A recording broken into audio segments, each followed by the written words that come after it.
Some discoveries don't just change history, they question it.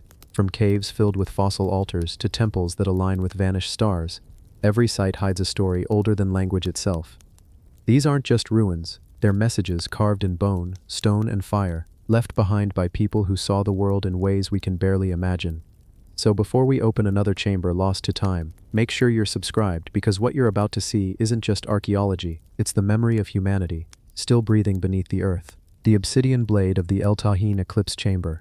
They say El Tahin was not built for men, it was built for the sky. Deep in the humid jungles of Veracruz, Mexico, the city rises in terraces of stone and shadow, its pyramids perfectly aligned to the heavens. To walk through its ancient courtyards is to step between worlds, where sunlight bends through carved corridors and the wind carries echoes of thunder. For centuries, locals spoke of a chamber buried beneath the city's pyramid of the niches, a place said to awaken only when the sun disappears. Most dismissed it as legend, until 2017, when a team of archaeologists, led by Dr. Camila Ortega, uncovered an underground passage sealed behind a slab of volcanic glass. What they found inside would challenge everything we thought we knew about Mesoamerican science and ancient belief. The chamber was small, barely large enough for 3 people to stand, its walls carved smooth and polished black. In the center stood a pedestal of limestone, and resting upon it, an obsidian blade. Jet black, flawless, razor thin. But it wasn't the weapon itself that caught their attention, it was what happened when sunlight entered the chamber. During testing, a beam of light slipped through a narrow slit in the ceiling, striking the blade's edge. For a moment it shimmered, not with reflection, but with light that seemed to come from within. Symbols glowed faintly across its surface, lines, circles, and strange spiral patterns that resembled the paths of planets. They appeared only for a few minutes, then vanished completely. The team quickly realized that the slit was aligned not with the sun's daily path, but with the precise angle of an eclipse. When they ran simulations, they discovered something stunning. The light alignment occurred perfectly during a solar eclipse that would have taken place in 596 CE. In other words, the chamber had been designed to activate only during an eclipse that happened 1400 years ago. How could they have known such precision? Ancient Mesoamericans were expert astronomers, but this was something else. Ortega's team named it the Eclipse Chamber, and the obsidian blade, they called it Tecpotl del Cielo, the blade of the sky. Obsidian, after all, was sacred to the peoples of Mesoamerica, not just a tool but a mirror, believed to hold the reflection of gods. To the Teutonic priests of El Tahin, obsidian was the blood of the earth, a substance through which messages could pass between mortals and deities. The inscriptions found nearby told of the knife that cuts the darkness, and the shadow that speaks when the sun sleeps. But what exactly was this ritual? Some researchers believe the chamber served as an astronomical observatory, using reflected light to measure the eclipse cycle known as the Metonic period. Others suggest something more esoteric, a ritual space where priests may have stood in complete darkness, waiting for the moment when the blade would glow, signaling the rebirth of the sun. In ancient Mesoamerican cosmology, eclipses weren't random, they were wars between light and shadow. When the sky darkened, the people believed the gods were fighting, and human ceremonies were needed to ensure the light's return. One artifact found near the chamber deepened the mystery, a fragment of pottery bearing the image of a serpent devouring the sun. Below it, a priest raises a blade of black glass. The serpent, of course, was sacred to many Mesoamerican cultures, a symbol of cosmic renewal. But the specific posture mirrored the one depicted centuries later in Aztec codices, describing Tezcatlipoca, the obsidian mirror god, lord of darkness, destiny, and reflection. Could this chamber have been the birthplace of that idea? When the team attempted to test the chamber during the 2020 solar eclipse, something strange happened. As the light touched the blade, its reflection didn't cast upon the opposite wall, as expected. Instead, it projected upward, a vertical beam rising into the ceiling, faint but unmistakable. High-speed cameras caught something even stranger. Tiny pulses of light rippling across the blade's surface, like signals, yet no one could explain the source. There were no mirrors, no crystals, no trick of heat or atmosphere that could account for it. Local Totonac elders were not surprised. One said quietly, "The knife remembers the sun." Another added, "It was made to wake when the sky forgets its light." To them this was no coincidence. They believed the obsidian blade was created from a meteorite, the fallen heart of a god, reforged by the hands of priests who understood both the heavens and the earth. Modern geochemical tests revealed something astonishing. The obsidian was not local. It originated over 800 kilometers away, near the Sierra de las Navajas, a volcanic region known for producing some of the purest obsidian in the world. But what puzzled researchers was the isotopic signature, a small trace of iridium. a metal often found in meteorites. Could the blade truly contain fragments from space? If so, then the idea of the blade of the sky takes on a literal meaning, not just an instrument of ceremony, but a tool carved from the stars themselves. Still, others point out something even more unsettling. The eclipse chamber isn't isolated. Scans have revealed at least 2 more sealed vaults beneath El Tahin, each aligned to different celestial events, one to the solstice, another to the lunar maximum. It appears the city was part of a network, a grand cosmic calendar encoded in stone and shadow. As dusk falls over El Tahin today, you can still hear the jungle breathe through the ruins. The pyramids rise like sleeping giants, their niches catching the dying light. And somewhere below, the obsidian blade lies in perfect silence, waiting for the next eclipse when the shadow returns and the chamber wakes once more. What message does it hold? A map? A warning? Or perhaps just a reminder that the ancients were not watching the sky out of curiosity, but duty. They believed that the balance between light and darkness depended on human eyes and human hands to keep it. So the next time the sun disappears, and day turns briefly to night, remember the blade of El Tahin and the priests who cut through the dark to call the light back home. And if mysteries like this keep you awake at night, make sure you're here for the next one, because the past is still whispering, and sometimes it speaks in obsidian. The fossil shrine of the Jebel Irhoud ancestors. High above the deserts of Morocco, where the wind moves like an ancient whisper through the limestone hills, lies a place older than memory itself, Jebel Irhoud. To archaeologists, it's known as one of the most important human fossil sites in the world. But beneath the dust and bones, there's something else, something that shouldn't exist. A chamber carved into stone, long before temples or kings. A shrine, built by the first humans who ever looked at the stars. It began in the 1960s, when miners searching for barite uncovered strange fossils buried deep inside the mountain. Human-like skulls, tools of flint, traces of fire. For decades, scientists debated what they meant. Were they early Homo sapiens, or something even older? Then, in 2017, advanced dating changed everything. The bones were over 300,000 years old, older than any known human fossil. Humanity's story had just been rewritten, but the discovery didn't end there.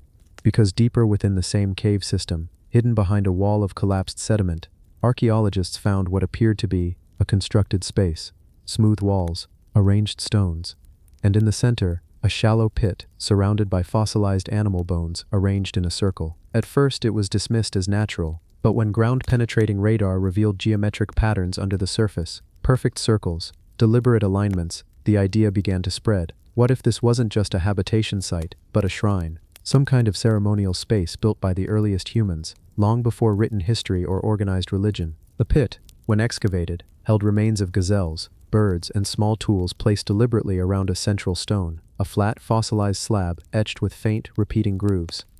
The grooves weren't decorative, they were rhythmic, as if someone had marked time or counted cycles. But 300,000 years ago, who would have had the awareness to mark time at all? The tools nearby weren't crude either. The flint was shaped with precision, heated before striking, a method thought to appear tens of thousands of years later. It was as if this group at Jebel Irhoud already understood ideas we'd only just begun to credit to modern humans. Among the fragments, one find drew the most attention, a fossilized skull fragment placed carefully on the slab, its face turned toward the cave's entrance. Around it, traces of ochre red mineral pigment suggested deliberate ritual behavior. Red ochre, the color of blood, life, and rebirth, has been found in burial sites around the world, but never this old. Whoever built this shrine seemed to already believe in something beyond survival. When light from the entrance hit the chamber at dawn, the slab caught it perfectly, glowing against the dark. Researchers noticed that the chamber faced northeast, aligned with the rising sun at the summer solstice. That's not coincidence, that's design. How could people that ancient have understood the movement of the sun, the symbolism of death and light? It forced scientists to ask a haunting question. Were these truly our ancestors, or something parallel? As word spread, some scholars called it the Shrine of the First Ancestors. Others simply called it the Beginning. Dr. Amina Al-Fari, who led part of the excavation, described it as a message left for time itself. Her team discovered stone flakes embedded in the walls that contained traces of ash and bone dust, suggesting fires were lit inside during rituals. They weren't just surviving in Jebel Irhoud, they were remembering. Genetic analysis of the fossils confirmed that these people were early Homo sapiens, not yet like us, but close. Their skulls were longer, their faces broader, their brains slightly smaller, yet they made tools, controlled fire, and now, apparently, built symbolic monuments. If the shrine truly served as a place of reverence, it means the roots of faith, of burial, of human self-awareness, began here, 300 millennia ago, in a cave on the edge of the Sahara. But there's another mystery. When researchers reconstructed the floor plan, they found that the circular layout of stones matched a recurring pattern seen in much later prehistoric sites, from Blombos Cave in South Africa to Göbekli Tepe in Turkey. The same geometry, the same symbolic arrangement. It was as if this design, born in Jebel Irhoud, echoed across continents and ages, a memory carried in human minds long after the original shrine was forgotten. Still, there are elements that defy explanation. One fossilized surface bears faint carvings resembling the shape of a hand, not painted but etched. Radiocarbon tests proved it was carved into the limestone itself around the same time as the other materials. A handprint fossil, preserved by intention, the oldest symbolic gesture ever made. Some locals near the mountain have their own legends, passed quietly through generations. They say Jebel Irhoud is the mountain of the first fire, where the first people learned to speak to the earth, and that deep beneath, the bones of the ancestors sleep in stone until the world forgets them. When modern teams installed infrared cameras inside the chamber, something remarkable happened. At dawn, as the first light entered, the air temperature dropped several degrees, and the floor emitted faint thermal fluctuations, heat patterns that formed concentric rings around the central slab. No one can explain it. The structure seems to react to light, as if built to capture and reflect energy, not for utility, but for meaning. Today, Jebel Irhoud remains one of the most studied prehistoric sites on Earth, and yet, its core mystery endures. Why build such a space, when survival itself was already a daily struggle? What did these people know about death, or spirit, or time? Were they offering something, or remembering someone? When you look at the fossilized faces reconstructed from the site, the eyes, the brow, the expression, you realize something humbling. They're not so different. The distance between them and us isn't measured in bone or DNA, it's in memory. They lit fires to mark moments, buried their dead with care, carved shapes that outlasted their world. That's not primitive, that's human. And somewhere beneath that ancient Moroccan mountain, in the silence of the fossil shrine, the echoes of that first awareness still remain, the dawn of meaning itself, carved into stone long before history began. So as you listen to the wind moving through Jebel Irhoud, remember this: our story didn't start with cities or kings or empires. It began in a cave, with hands that dared to shape the darkness into something sacred. And if you want to keep following the whispers of the world's oldest mysteries, make sure you're here when the next chapter begins, because some secrets are as old as humanity itself. The stone zodiac of the Takarhu Sky Temple. In the heart of the Libyan Sahara, where the horizon stretches into eternity and the wind sings through hollow stone, there lies a forgotten temple carved for the sky itself. Takarhus, a name whispered by the desert, a place buried beneath centuries of silence. Today it is little more than a cluster of eroded rock shelters and fossilized dunes, but long before the sands came, this land was alive. Thousands of years ago, this was a green world. Rivers flowed, grass swayed, and herds of cattle roamed beneath a sky so clear it must have felt like eternity staring back. And it was here, 8,000 years ago, that a people we barely know built something extraordinary, a circular stone monument aligned with the heavens. Archaeologists would call it the stone zodiac of the Takarhu Sky Temple. To those who built it, it may have been far more, a map of time, a temple of the sun, or a gate to the ancestors who lived among the stars. When researchers first reached the site, they expected little more than rock shelters and prehistoric drawings. But buried beneath a thin layer of sand, they found a ring of standing stones, carved, placed, and aligned with purpose. The circle was no accident. Each stone bore grooves and hollows, some shallow, others deep, arranged in deliberate sequences. When the archaeologists traced the orientations, they noticed something extraordinary. The stones aligned with the sunrise at the summer solstice and the positions of the constellations, Orion and Sirius, as they would have appeared around 6000 BCE. Whoever had stood here that long ago was not simply watching the sky, they were measuring it. The Sahara then was lush and green, and these ancient sky watchers must have gathered on cool nights, lighting fires that cast dancing shadows across the stones, watching the heavens with eyes full of wonder. What makes the site even more mysterious is the craftsmanship. Some stones show marks of smoothing and chisel-like precision, suggesting the use of tools far more advanced than expected for that time. And one central altar stone, flat and wide, contains a spiral carved so subtly into its surface that it only becomes visible under the morning sun. The spiral seems to track the year's solar movement, the longest and shortest days reflected in its geometry.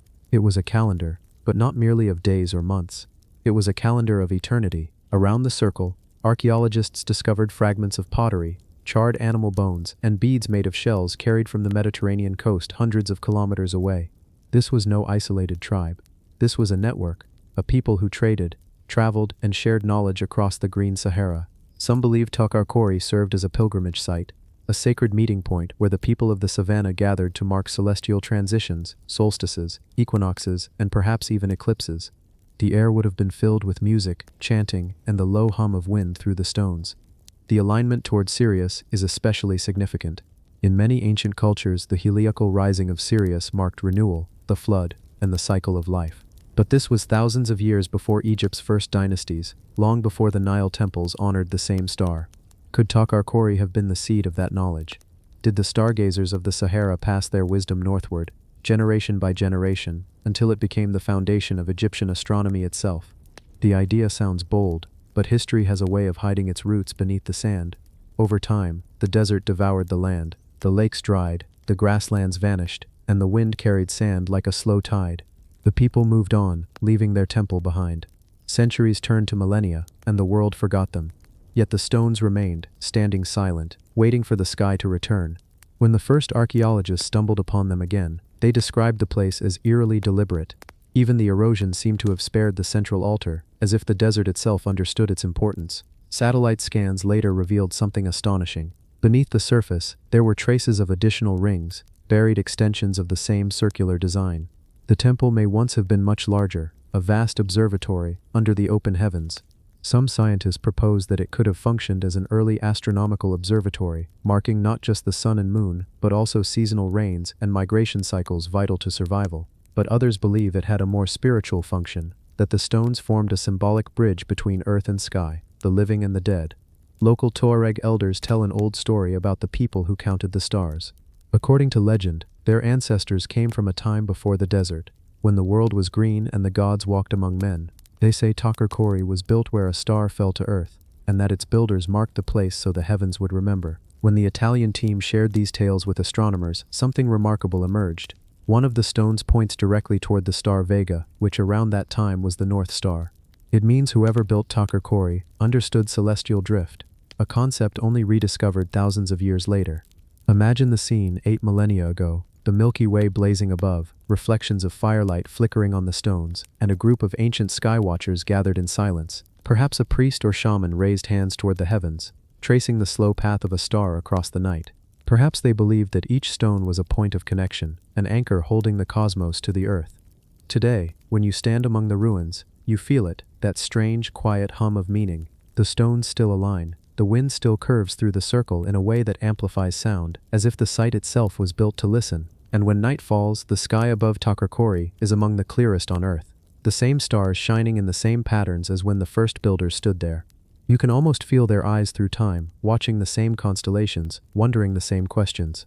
Some researchers believe Takarkori represents not just an early temple, but the dawn of symbolic thought, the first time humans connected the cycles of the heavens with the rhythms of their own existence. In that sense, the stone zodiac is not just architecture, it's a reflection of the human soul, our longing to understand where we come from and where we're going. The stones may have fallen, but the idea they represent, that we are bound to the sky, still lives in us. And as the desert wind passes over Takarkori, scattering sand across the ancient carvings, it feels almost like a breath, a reminder that time may bury our creations, but not the questions that built them. Who were the people who built this temple to the stars? How did they map the heavens with such precision? And what message were they trying to leave for those who would one day rediscover it? Perhaps they didn't build it to remember the sky. Perhaps they built it so the sky would remember them. And in that quiet, endless desert, it still does. So the next time you look up at the stars, remember, long before the pyramids, before Stonehenge, before even history began, there were people standing in that same darkness, carving their faith into stone, and calling it home. If you want to keep uncovering the forgotten monuments of our past, subscribe and stay close, because the sands still hide more temples, and the sky is not done whispering. The obsidian knife of the Teopanzolco eclipse ritual. Under the scorching sun of central Mexico, in the modern city of Cuernavaca, the ruins of Teopanzolco lie quietly among houses and roads, a place most people pass without realizing they're walking above an ancient heartbeat. But beneath that calm lies a story of light, shadow, and blood. For centuries, Teopanzolco was the sacred center of a forgotten people, a city of priests, warriors, and astronomers who built temples not only to honor their gods, but to understand the sky itself.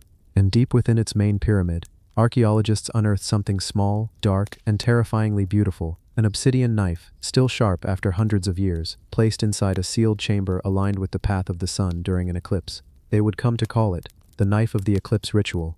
The knife was found in 2018, when a powerful earthquake cracked open the upper chamber of Teopanzolco's twin-templed pyramid. What they expected to find was rubble. What they found instead was a secret chamber, older than the visible temple above it, and within it, the obsidian blade. It rested upon a bed of crushed shells and charcoal, beside traces of pigment, copal resin, and a small sculpted mask. The moment the archaeologists brushed away the dust, the light caught the blade's edge and reflected it like frozen lightning. It was more than a weapon, it was a mirror. To understand what it meant, we must go back over 600 years, when the Aztecs had not yet reached their height, and Teopanzolco was a thriving ceremonial center of the Tlahuica people. These were the ancestors of the Aztec world, astronomers who built their temples to mirror the heavens. Every structure, every stairway was aligned to the movement of celestial bodies. But this particular chamber, the one that held the obsidian knife, was aligned not to the sunrise, nor the solstice, but to a rare and ominous event, the solar eclipse. For ancient Mesoamericans, an eclipse was not merely an astronomical curiosity, it was a cosmic crisis, the devouring of the sun, the death of the sky's heart. And when the sun disappeared, even for minutes, the people believed the balance of the universe trembled. The priests would run to the top of the temples, light fires, and perform rituals to feed the sun, to keep it alive. The obsidian knife was their sacred tool, the bridge between sacrifice and salvation. What made this knife different, however, was its perfection. It was crafted from the purest obsidian, volcanic glass born from fire and earth, quarried from the slopes of Pachuca. Its shape was flawless, symmetrical, and finely polished. Along one side, faint engravings showed spirals and rays, like the solar corona, and under magnification, researchers noticed traces of blood proteins embedded in microscopic cracks, proof that this was no symbolic offering. It had been used. But the mystery deepened when they examined the stratigraphy. The chamber that held it dated back to the 1200s, centuries before the Aztec Empire. But its alignment matched the position of the sun during an eclipse that occurred around 1239 CE, an event recorded in oral traditions of the Valley of Morelos, as the day the world turned to night. That eclipse passed directly over Teopanzolco. The knife, therefore, was not just buried randomly, it was placed as a marker, a fossil of ritual, a record of cosmic terror carved in stone and glass. Archaeologists began to piece together the scene. On that day, the city would have gathered below the twin pyramids. The priests, dressed in black feathers and ash, ascended the steps. Smoke from burning copal filled the air, turning sunlight into a red haze. The drums stopped, the air went cold, and then slowly, the sky began to darken. The sun shrank into a crescent, and shadows twisted.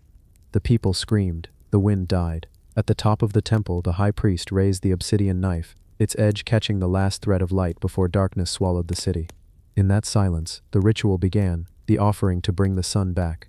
Centuries later, that knife would be buried beneath a second temple built atop the first, a tradition among Mesoamerican civilizations, symbolizing renewal and continuity. The old world sealed inside the new, and the knife remained hidden, locked away, until an earthquake, like an echo of that ancient cataclysm, cracked the temple open once again. The symbolism is haunting. Obsidian, in Aztec thought, was the flesh of the gods. It was said to hold the essence of Tezcatlipoca, the smoking mirror, the god of fate and night. To look into a polished piece of obsidian was to gaze into eternity, to see not light, but the truth hidden behind it. The knife, therefore, was not only an instrument of sacrifice, it was a mirror for the gods, an eye into which they could see their own reflection. In the months following its discovery, scientists at Mexico's National Institute of Anthropology and History analyzed its composition. What they found added another layer to the mystery. Microscopic traces of gold, cinnabar, and magnetite, materials used in rituals connected with the sun, blood, and the underworld. It was, in essence, a trinity: light, life, and darkness fused into one object. The knife's placement also revealed astonishing precision. It was found pointing east-west, perfectly aligned with the solar path at the moment of eclipse totality. That means whoever buried it had astronomical knowledge accurate to within a few arc minutes, an achievement rivaling modern instruments. And yet, these were people working with nothing but stone, wood, and the naked eye. Some archaeologists believe this was no ordinary tool. They suggest it was a ceremonial key, used once every generation when the eclipse returned, to reenact the cosmic cycle, the death and rebirth of the sun. In that sense, Teopanzolco wasn't merely a city of worship, it was a living calendar, its temple serving as both observatory and stage for the universe's oldest drama. Others, however, see something deeper, a philosophy of duality. The obsidian blade represents the fragile balance between creation and destruction, between shadow and light. The eclipse wasn't a moment of fear, it was a reminder. Even the brightest things must pass through darkness to be reborn. Today, when you stand before the ruins of Teopanzolco, it's hard to imagine what once happened there. Children play nearby, traffic hums in the distance, and the stone pyramid rises quietly against the suburban skyline. Yet when the light hits just right, and the shadows stretch across the stairways, you can almost feel it, that strange pulse of history still alive beneath your feet. The stones remember, the air holds a faint vibration, as if something sacred once passed through it, and never quite left. If you visit at sunset, you'll notice the temple casts a perfect shadow that splits the courtyard in two, half light, half darkness, like a frozen eclipse. And when you realize that the knife buried within once touched both the living and the divine, you begin to understand why the ancients feared and revered obsidian so deeply. It was beauty and death fused together, a mirror too sharp to look into for long. And maybe in a way, they were right. Because when the sun disappears and the world falls silent, we're reminded how small we are, how fragile the light really is. But we're also reminded that it always returns. The eclipse ends, the knife is buried, and yet the cycle continues. Teopanzolco still stands as a monument to that eternal rhythm, the dance of fire and shadow that defines every dawn.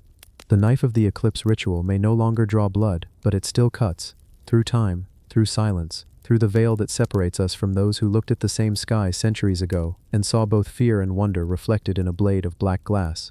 So the next time the sun fades and the world grows dim, remember, somewhere in the sands of Mexico, a knife once waited for that darkness. And when the light returned, so did we. If you're drawn to the secrets still buried beneath the temples of our past, subscribe and stay close, because somewhere under the next ruin, the next storm, or the next eclipse, another story is waiting to be unearthed. The stone idol of the Ordos serpent cult. In the cold wind of the Ordos Plateau, where the desert meets the steppe, lies a stretch of land that feels haunted by silence. Beneath its rolling dunes and brittle grass, archaeologists uncovered something that shouldn't have survived. A carved stone figure, smooth as bone, coiled with the image of a serpent. It was found standing upright in a burial pit, its surface blackened by centuries of wind and sand. The villagers called it the snake god of the Wind Valley. The archaeologists, after weeks of study, gave it another name, the idol of the serpent cult. At first glance it looked simple, a human figure. Its face erased by time, arms crossed over its chest. But curling around its body was something extraordinary. A carved serpent that spiraled from its feet to its head, its scales still visible beneath layers of calcified dust. Its eyes had been set with jet-black stones that glittered when the sunlight hit them. Even more unnerving, the idol had been buried deliberately facing east, toward the rising sun, with dozens of animal bones scattered in a ring around it. Whoever placed it there did so with purpose. The Ordos Plateau has always been a borderland, not quite China, not quite Mongolia, but a place where cultures collided and merged for thousands of years. Long before the Great Wall cut through its sands, this region was home to nomads, traders, and warriors who worshipped the forces of nature. But the serpent cult, that was something different.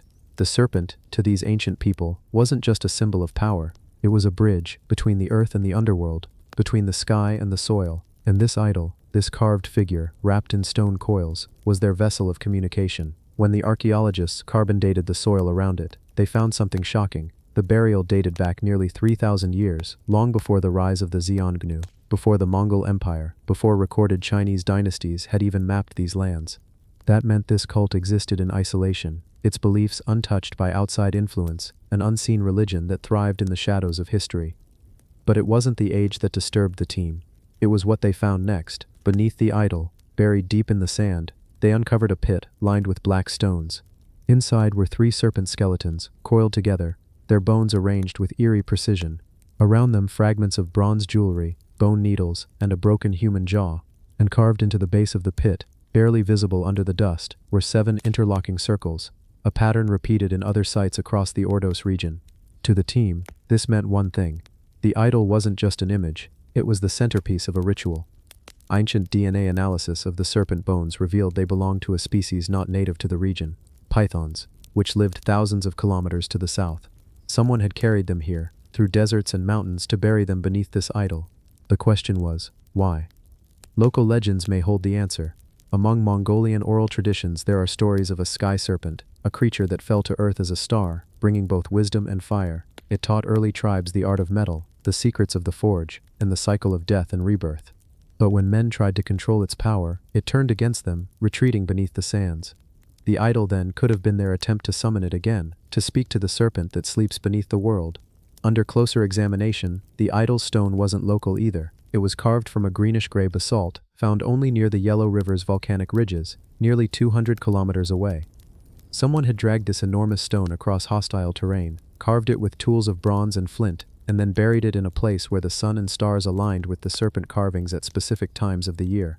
That level of effort meant this wasn't just art. It was devotion. The serpent motif appears in early Chinese myth as well.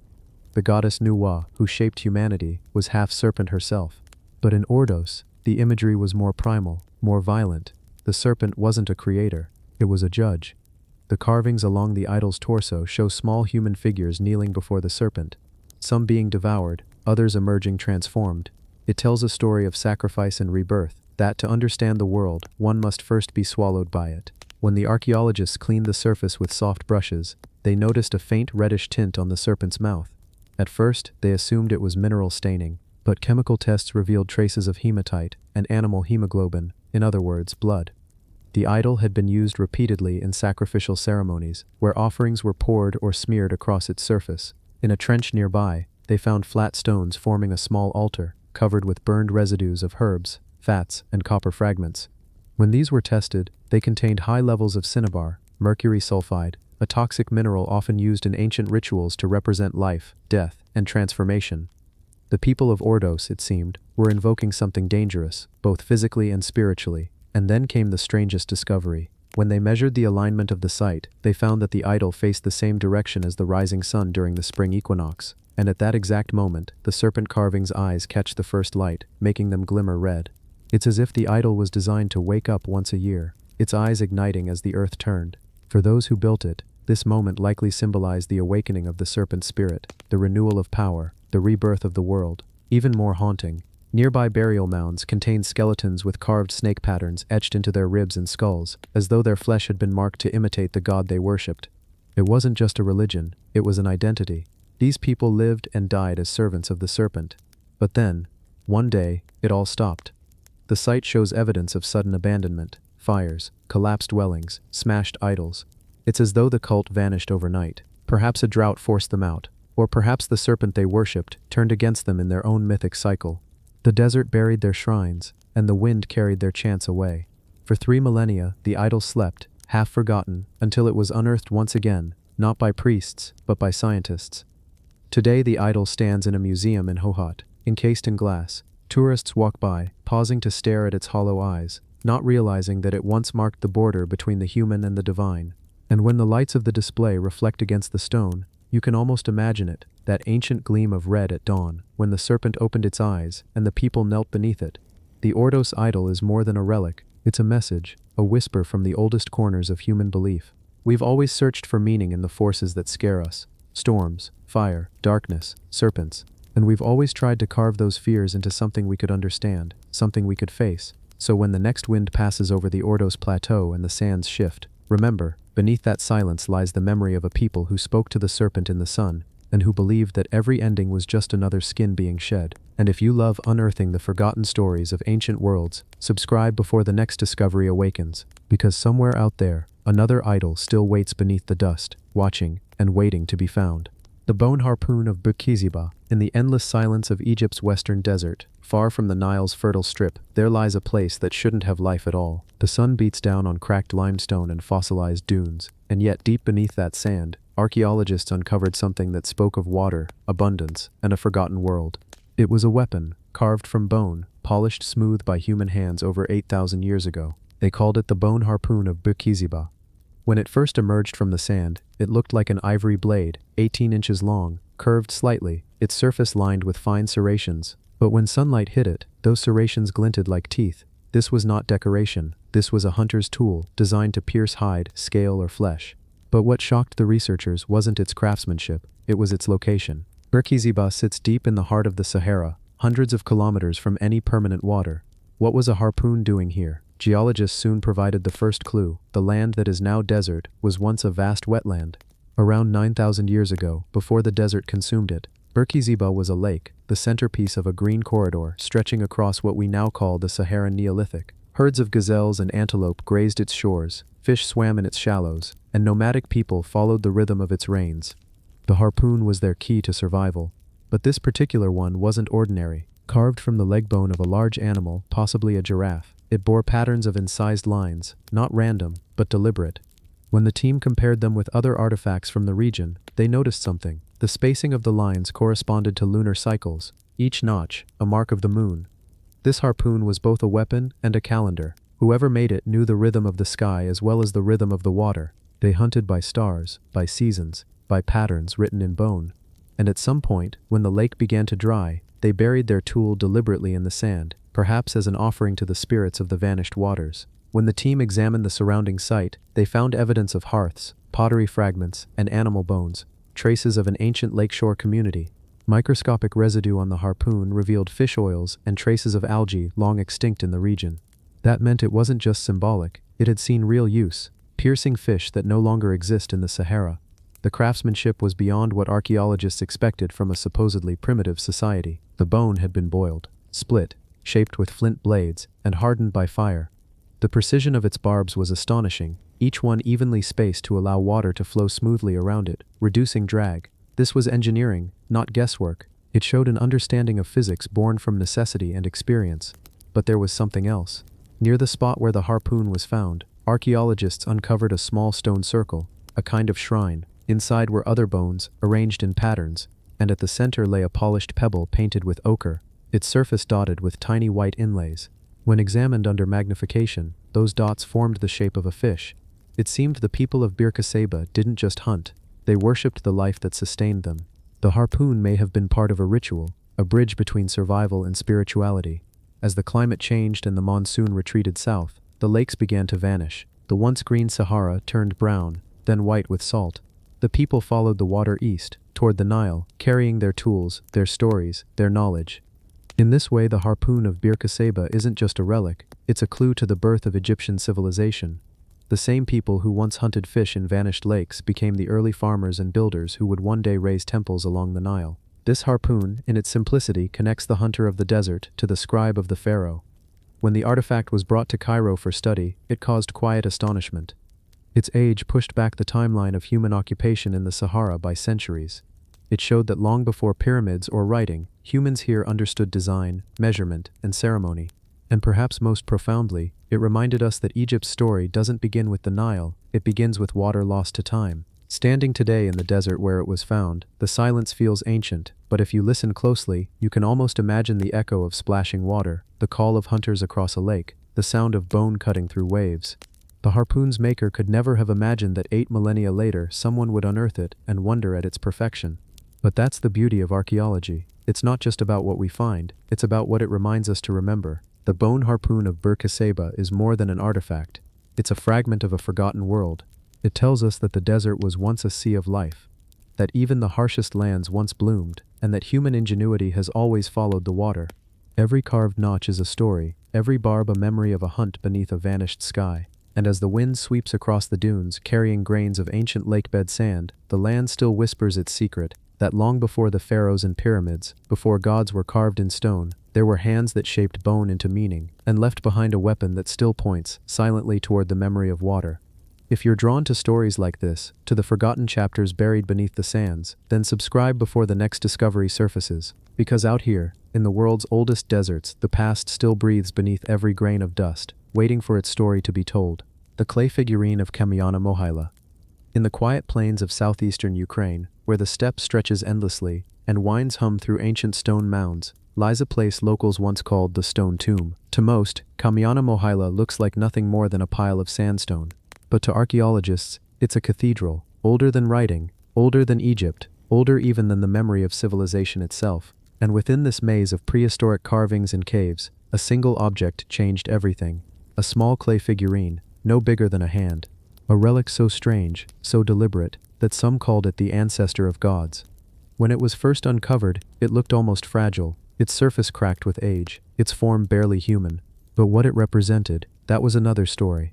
The figurine's face was blank, yet its eyes were deeply indented, staring with purpose. Its body was stylized, neither male nor female, its limbs abstract, its proportions unnatural, but across its surface were fine incised lines, spirals, dots and wave-like etchings. Patterns not random, but cosmic. Researchers noticed something startling. Those same motifs, the spirals, the lines, the rhythmic marks, were identical to the ones carved on the walls of Kamiana Mohila's inner chambers. Whoever made this figurine wasn't creating art. They were copying symbols they believed were sacred, symbols that might have been prayers, constellations, or even maps of the unseen world. The deeper archaeologists explored the site, the more they realized Kamiana Mohila wasn't just a burial mound or a temple, it was a kind of prehistoric library. The walls were filled with petroglyphs, solar symbols, animals, hybrid beings, and scenes of ritual. Some date back more than 12,000 years. That's older than Stonehenge, older than Sumer.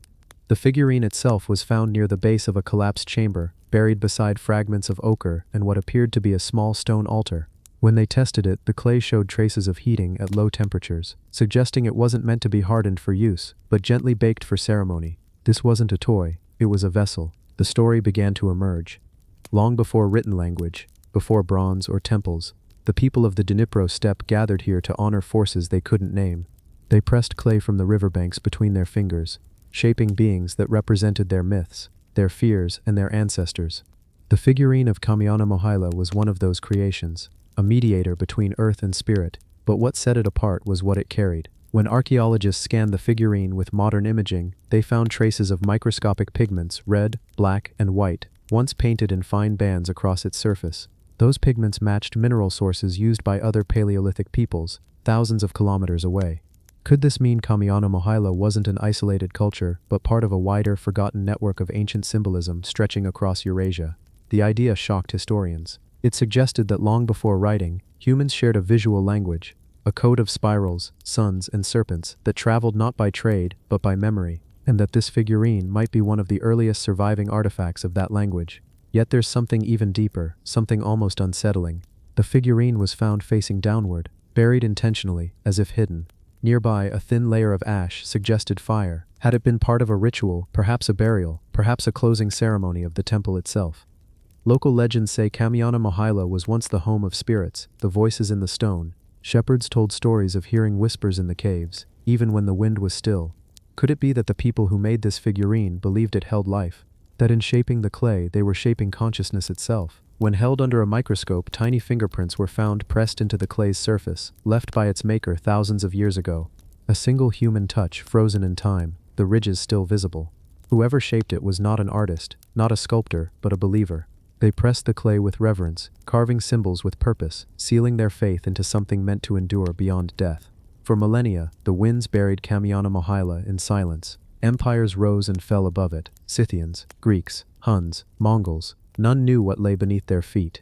Only in the last century did archaeologists begin to uncover its chambers, revealing carvings that show scenes of worship, cosmic diagrams, even what some call proto-writing. And there, in the dim light of a cave that hadn't seen the sun in 10,000 years, that little clay figurine sat waiting, its blank face staring through time. To this day, no one can say for sure what it represented. A god? A guardian? A memory of someone lost? Or something more abstract, an embodiment of thought itself, the human desire to create meaning from chaos. But one thing is certain, it carried intent, the same intent that would later build temples, carve idols, and write scriptures. The figurine of Kamiana Mohila is a whisper from the dawn of belief, a reminder that before humans built civilizations, we built stories, and we shaped those stories in our own image. As the sun sets over the Ukrainian steppe, its light cuts across the sandstone mounds, the same way it did 10,000 years ago. And for a brief moment, the carvings glow, as if the stones themselves remember. Because in the silence of Kamiana Mohila, everything still listens, the wind, the sand, and the clay figurine that once held the breath of a forgotten god. If you love rediscovering the mysteries our ancestors left behind, the hidden beginnings of faith and art, then subscribe before the next chapter begins, because somewhere, beneath the stones and soil, the oldest stories in the world are still waiting to speak. The fossil shrine of the Gua Harim Cave. Deep in the tropical forests of Malaysia, hidden beneath layers of limestone and shadow, lies a place few have ever entered, the Gua Harim Cave. To locals it's a forbidden site, a cave of echoes and spirits. But to archaeologists, it became one of the strangest fossil discoveries in Southeast Asia, a place where the line between burial, ritual, and memory blurs into something else entirely. When the first team entered Gua Harim, the air was thick with humidity and the smell of earth.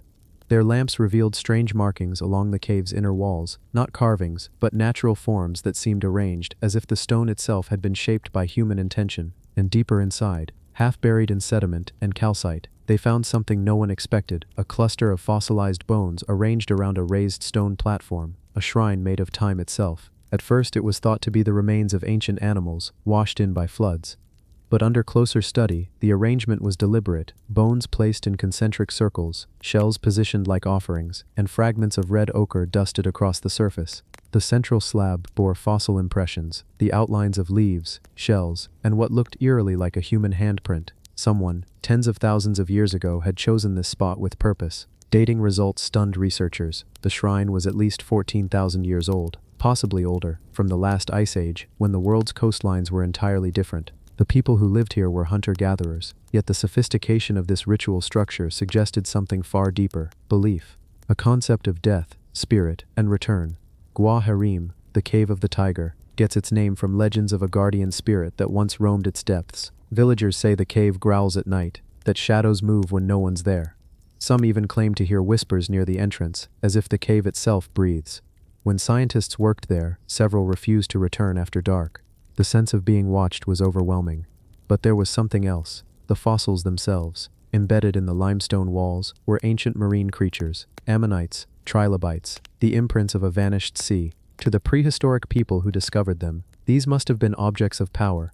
To hold a shell turned to stone would have felt like touching eternity, and so they built their shrine among them, surrounding themselves with the remains of ancient life, connecting their dead with the ancestors of the earth itself.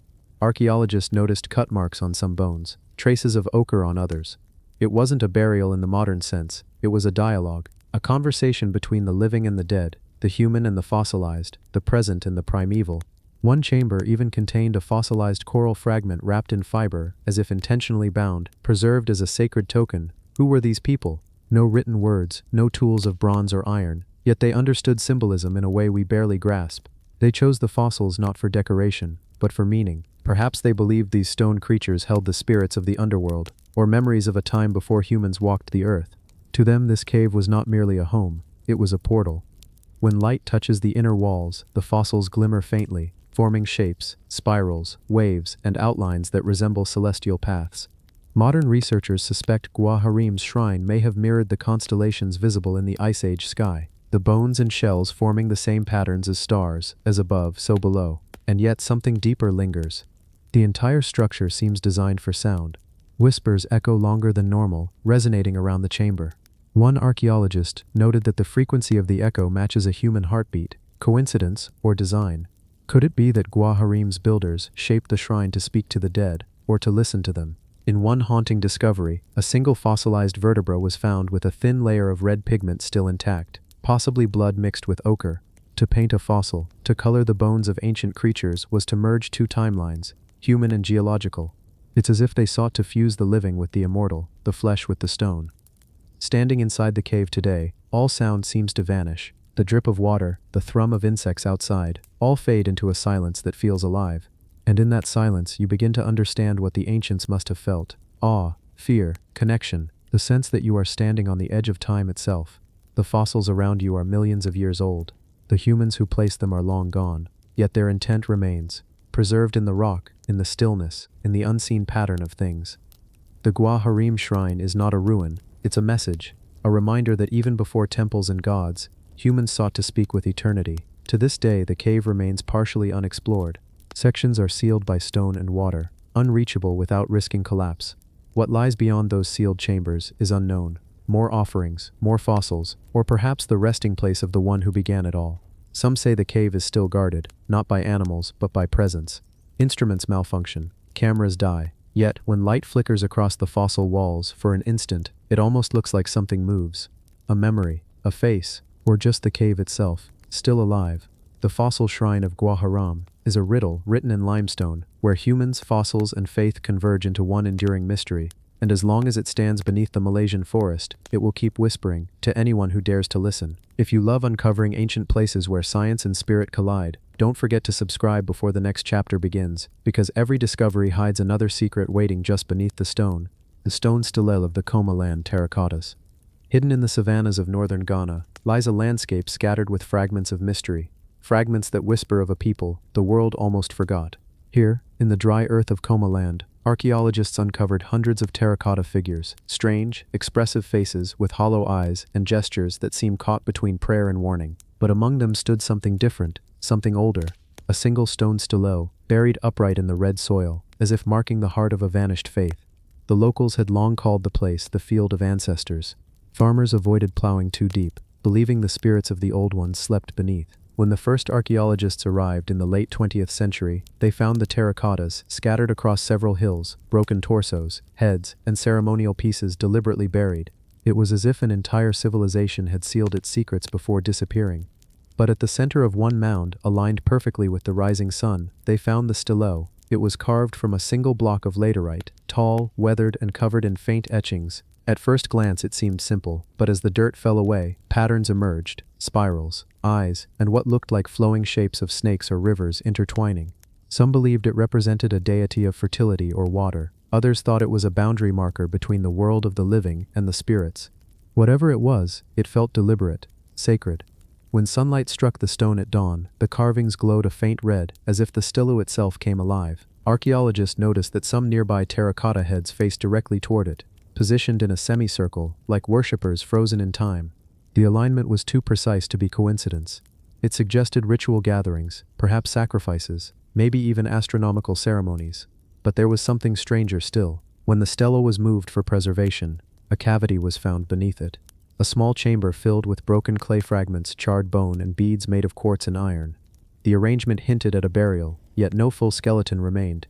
Some believe the people of Coma Land placed offerings there not for the dead, but for forces beyond. Deities of wind, earth, and flame. The terracottas, the stelo, and the buried offerings formed a sacred triangle, a dialogue between human and unseen. Even today, the figures defy explanation. Some have multiple faces, others animal features. One depicts a man with snakes coiled around his arms. Another shows a figure with a hollow chest, perhaps meant to hold offerings, or ash. These weren't simple decorations, they were spiritual devices, vessels that could see, or hear. The stone stelo was their axis, the fixed point around which faith revolved. Archaeologists estimate that Coma Land's culture thrived between the 6th and 14th centuries CE, long before written history reached this part of West Africa. Their artistry suggests a deep cosmology, an understanding that life and death were not opposites, but part of a single cycle. The stelo, standing at the center, may have been the link, a stone bridge between those realms. Legends from the area still speak of it. The old people say that when lightning strikes near the hills, the ancestors are speaking. They say the stone hums before rain, that it absorbs thunder. Some even claim to see faint light pulsing from its carvings on certain nights. Scientists might dismiss it as reflection, but every myth begins with a truth someone once witnessed. When the stelo was finally studied under infrared, traces of pigment were detected. Faint red and white lines, long since faded. That meant the stone was once painted. Bright, alive, a beacon against the savanna sky. Imagine it centuries ago, priests standing around it, drums echoing through the valley, firelight dancing across the terracottas, shadows stretching toward the stars. For them, this was not art, it was power. Yet, despite all the discoveries, no one knows what ended the Coma culture. Drought, migration, conflict, or did they simply move on, leaving their faith behind? What remains is haunting, fragments of clay faces watching the horizon, and one ancient stelo still rooted in silence. Today, the stone stands in a small Ghanaian museum, surrounded by the very terracottas that once encircled it. But when you stand before it, even behind glass, it feels as though it's still listening, still watching, perhaps waiting for someone to remember the words once spoken in its shadow. The stone stelo of the Coma Land, terracottas, reminds us that even in forgotten corners of the earth, humanity's oldest instinct endures, to carve meaning into stone, to speak with the unseen, to ensure that memory survives the silence of time. And somewhere, beneath the dust of the Ghanaian plains, more stones may still be standing, waiting to rise again beneath another dawn. If you love uncovering lost civilizations and the silent messages they left behind, don't forget to subscribe before the next chapter begins, because every relic, every stelo, hides a voice that time tried to bury. The clay seal of the Tel Brak Eye Temple. In the sun-baked plains of northeastern Syria, beneath the silent mound of Tel Brak, lies one of the earliest cities ever built, and one of the strangest temples ever found. Long before Babylon rose, before the pyramids pierced the desert sky, a mysterious culture gathered here to worship something that watched them back. The place was later called the Eye Temple, named for thousands of small, staring figurines buried within its walls. Tiny clay idols with oversized eyes, gazing upward in eternal vigilance. But among these offerings, archaeologists uncovered something far rarer, a single clay seal, pressed with a symbol unlike any other. It bore the image of a circle flanked by radiating lines, half sun, half eye, and scholars soon realized it might represent the god the entire temple was built to honor. When the temple was first excavated in the mid-20th century, the site defied all expectations. Layer upon layer of human history emerged, from the first huts of nomads to the monumental buildings of a true city. But nothing puzzled researchers more than the Eye Temple's relics. Thousands of near-identical figurines, none larger than a hand, each with wide hollow eyes and bodies reduced to pillars, were found deliberately buried beneath the floor. They weren't discarded idols, they were offerings, intentionally hidden beneath new temple floors, each time the building was renewed. These people worshipped sight itself, the gaze, the watcher, perhaps a god of perception or cosmic order. And at the center of it all was the clay seal. Unlike the votive figures, this seal wasn't meant to be seen. It was a stamp, a mark of authority, used to impress ownership or divinity onto clay tablets or doors.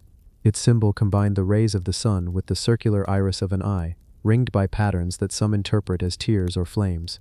When pressed into wet clay, it left a perfect impression, a watching sun. What did it mean? Some scholars think it was the mark of the temple itself, the first religious insignia in recorded history. Others argue it symbolized the ruling class of Tel Brak, whose power derived from divine oversight. But a few researchers see something deeper, a bridge between faith and surveillance, a statement that the gods always watched. What makes this discovery extraordinary is its age. Radiocarbon dating places the temple at nearly 5000 BCE, more than 7,000 years old. At that time, writing had not yet been invented. Cities were just beginning to form, and yet in Tel Brak, people were already organizing religion, administration, and architecture on a monumental scale. The clay seal, small as it was, hinted at an emerging bureaucracy, a society that tracked goods, identities, and perhaps even beliefs. Whoever held this seal didn't merely pray, they governed. They decided which offerings were acceptable, which eyes were seen, and which were buried beneath the temple floors forever. The seal itself was found broken, split clean in two. For decades, it sat unnoticed among thousands of fragments. Only when digital imaging reassembled the pieces did its full pattern emerge, that radiant eye. Around its edge were faint indentations, tiny dots arranged in repeating intervals. When researchers enhanced the image, they realized the dots matched the pattern of lunar phases over a single year. The implication was staggering. The seal might not have been purely symbolic. It could have functioned as an early calendar, linking divine sight to celestial time. The Eye Temple may have been more than a shrine. It was an observatory. This interpretation gained support when excavations revealed an upper chamber with a small aperture aligned to the sunrise on the spring equinox. Each year, sunlight would pierce the darkness and strike the altar below, illuminating a carved stone eye set into the wall. It was theater, ritual, and astronomy fused into one act. The seal's symbol, with its solar-lunar duality, may have represented that cosmic alignment, the moment heaven and earth met under divine gaze. The priests of Tel Brak weren't just worshippers, they were scientists of the sacred. Even the way the temple collapsed tells a story. Layers of ash suggest it was burned intentionally, perhaps as part of a cleansing or closing ritual. Yet before it was destroyed, someone carefully buried the seal under a layer of clay, not hidden in fear, but preserved in faith. As if they knew the city's god must remain watching, even after the people vanished. When the flames consumed the structure, the seal survived, baked harder by the very fire that erased its world. Standing at the site today, amid crumbling mud brick walls and winds that smell of dust and salt, one can almost imagine the sound of drums, the flicker of torches, the reflection of hundreds of tiny clay eyes glinting in the firelight. Every figure, every seal, every brick was part of a dialogue between humans and the unseen. The Eye Temple was not a place of idols, it was a place of connection. A reminder that even in the dawn of civilization, people already felt watched by something larger, something eternal. The clay seal remains one of the oldest known symbols of divine sight, a moment when humanity began to merge observation with belief, astronomy with theology. It marks the threshold between prehistory and civilization, between the human gaze and the cosmic mirror staring back. To hold it is to hold the first trace of organized faith, government, and time itself, pressed into a single piece of clay. And as the sun sets over Tel Brak's ruins, the land seems to shimmer, as if thousands of unseen eyes still glimmer beneath the sand. Perhaps they do. Perhaps the watchers of the Eye Temple never truly left. They merely wait for someone to notice them again. If ancient mysteries like this captivate you, subscribe before the next chapter begins, because the past is still watching, and every story we uncover brings another gaze back into the light. The fossil altar of the Pedra Ferrada shelter. In the blazing heart of northeastern Brazil, surrounded by the sandstone cliffs of Serra da Capivara, lies a cave where time itself seems to whisper through stone. This is Pedra Furada, a shelter carved by wind and rain, but shaped perhaps by human hands far earlier than anyone thought possible. Here, deep inside the shadows, archaeologists uncovered something that shouldn't exist: a fossilized altar, stained with pigment and ash, older than any known temple on the American continent. It has come to be called the fossil altar of Pedra Furada, and it is rewriting everything we thought we knew about the first humans of the New World. When excavations began in the 1970s, researchers expected to find evidence of early tribes, maybe a few thousand years old. What they discovered instead stunned the world. Layers of hearths, tools, and paintings buried deep beneath the sediment, dated back more than 50,000 years, long before humans were thought to have reached the Americas. The debate that followed split archaeology in two. Could humans really have lived here tens of thousands of years earlier than accepted theory allowed? And if so, who were they? Among these layers, in a chamber near the cave's back wall, they found it: a flat limestone slab covered in fossilized impressions of shells, leaves, and ancient coral, a piece of deep time turned into an altar. Around it lay fragments of pigment stones, traces of ochre and burnt charcoal. It wasn't a natural fire site. It was arranged, deliberate. Someone had built fire around this fossilized slab, mixing ash with pigment and bone. The altar, it seemed, wasn't for cooking or warmth. It was ceremonial. When light strikes the stone, the fossil shapes appear like ancient constellations, spirals, circles, almost like a map of the heavens. To the people of Pedra Furada, perhaps this fossil altar connected the living with the eternal, the past with the present. They weren't just painting on cave walls, they were speaking with the earth itself. Modern archaeologists believe the fossil altar was central to a form of proto-spirituality, a ritual practice older than any known religion. Its surface bears residue of plant ash, crushed red pigment, and fragments of quartz, materials associated with early symbolic art. To the untrained eye, it's just a stone, but to those ancient hands, it may have been a portal, a fossilized memory of the world before life, transformed into a bridge for the living. What makes Pedra Furada even more astonishing are the rock paintings surrounding the altar. These murals depict human-like figures, animals, and what appear to be circular symbols, perhaps suns, moons, or celestial eyes. Some paintings were made directly above the fossil slab, as if to amplify its meaning. One scene shows a group of humanoid shapes gathered around a central point, the same proportions as the altar's chamber. Could this be the first depiction of ritual in the Americas? The question of who created it remains deeply controversial. Many mainstream scientists once rejected Pedra Furada's ancient dates, arguing that the tools and hearths could be natural, but every new excavation added more evidence. Stone flakes showing signs of intentional shaping, controlled fire use, pigment residue where no natural processes could account for it. The fossil altar sits at the center of it all, both literally and symbolically, the heart of the oldest debate in American prehistory. In 2013, new analysis using optically stimulated luminescence confirmed that the sediments surrounding the altar were at least 48,000 years old. That meant this site was older than the Clovis culture, older even than the earliest human settlements in North America. Whoever stood before that fossil altar lived in a world long before pyramids, long before written word, before the idea of civilization itself. But even stripped of its controversy, the site radiates something deeper: a sense of continuity between the Earth's ancient life and humanity's earliest rituals. The fossils embedded in the altar aren't just decoration, they're remnants of creatures that lived hundreds of millions of years before humans existed. Imagine standing before that stone, a slab filled with echoes of life long extinct, and lighting a fire to honor it. The people of Pedra Furada, it seems, recognize the sacred in the geological, the divine in the deep time of the planet. As night falls over the cave, the air grows still. The faint scent of soot lingers in the cracks of the rock. Visitors who enter the chamber say they can feel something: a quiet pressure, a sense of age so immense it's almost physical. Some describe it as reverence, others as unease, perhaps both. The fossil altar, with its patterns of shells and leaves, feels less like an object and more like a presence, one that has witnessed every sunrise for tens of millennia. Local indigenous groups still hold the site as sacred. They say the ancestors who lived there weren't just the first people, they were the first dreamers, the ones who learned to speak with stone. According to oral tradition, the cave is a passage between worlds, the living and the fossilized, the breathing and the eternal.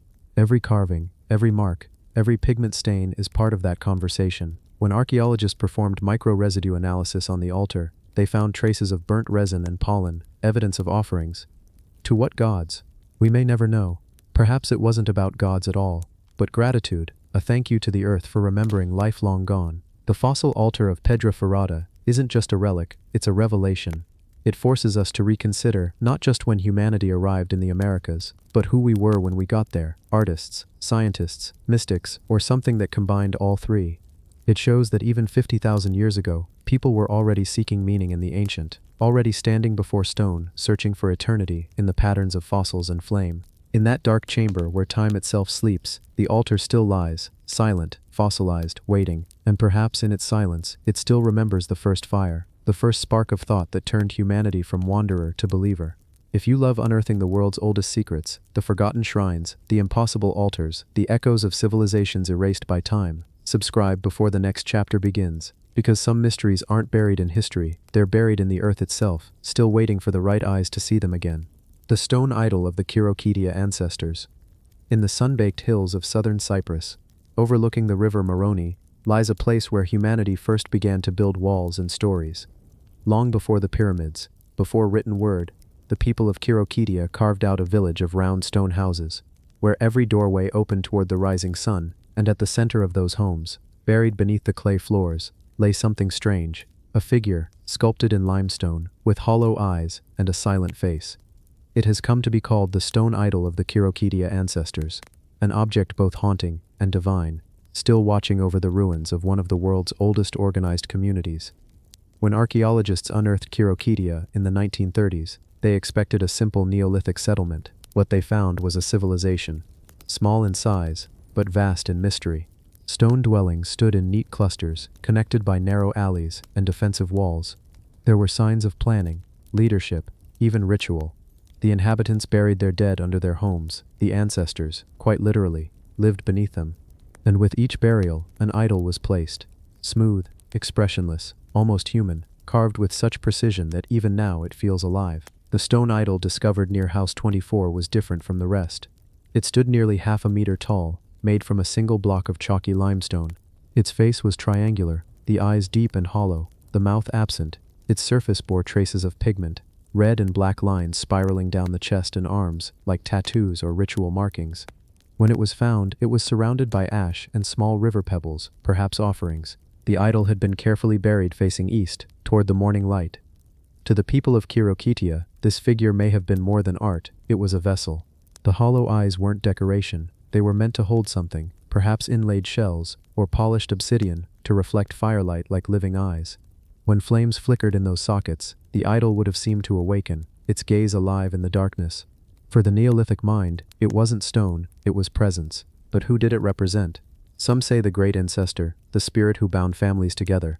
Others believe it was a symbol of fertility, a guardian of the dead and protector of the living.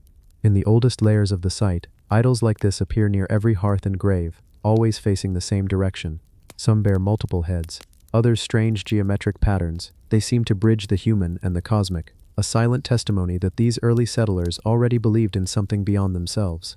As excavations continued, archaeologists found that Kirokitia was no isolated village. It was part of a network of early cultures stretching across the eastern Mediterranean, a chain of people trading shells, pigments, and obsidian long before the Bronze Age. Yet, unlike later civilizations, the people of Kirokitia vanished abruptly around 6000 BCE.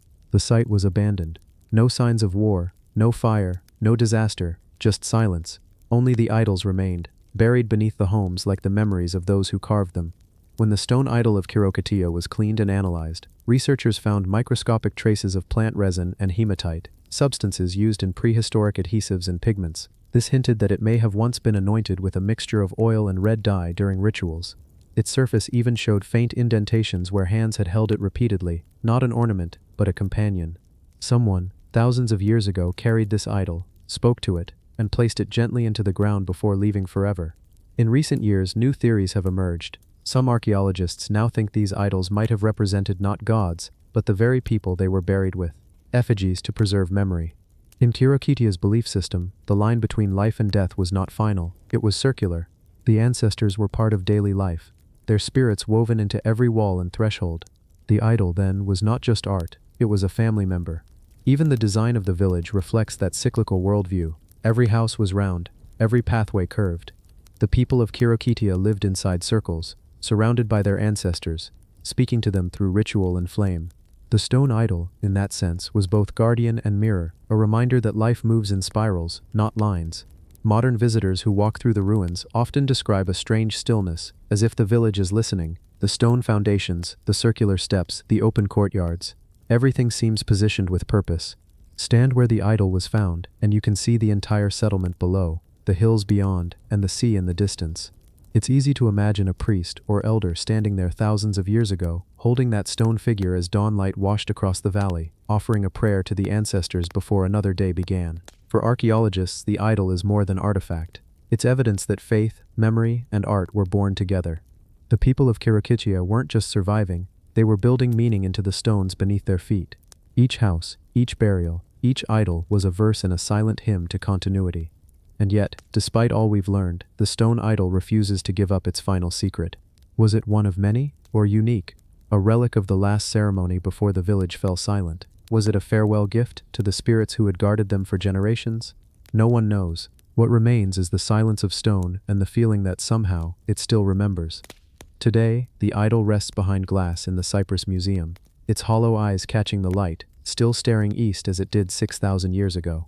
Visitors say it feels like being watched, not with menace, but with memory, as though the ancestors of Kirokita are still present, still listening from beneath the earth. And maybe they are, because every civilization leaves something behind, not just tools or bones, but echoes. And in this echo of carved stone, we can still hear the heartbeat of the first community that dared to believe in forever. If you love uncovering stories buried beneath time of ancestors, idols, and the silent watchers of forgotten worlds, don't forget to subscribe before the next discovery begins, because some stones still remember their makers, and their whispers might be closer than we think. The clay figurine of the Tiza culture. In the quiet plains of southeastern Hungary, where rivers once carved winding paths through the earth, archaeologists uncovered something small, and yet impossibly powerful.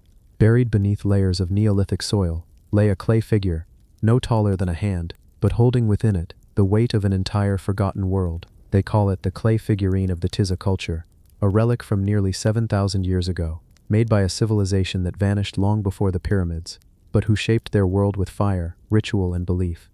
The Tiza culture, named after the Great Tiza River, flourished across the Carpathian Basin between 5000 and 4500 BCE.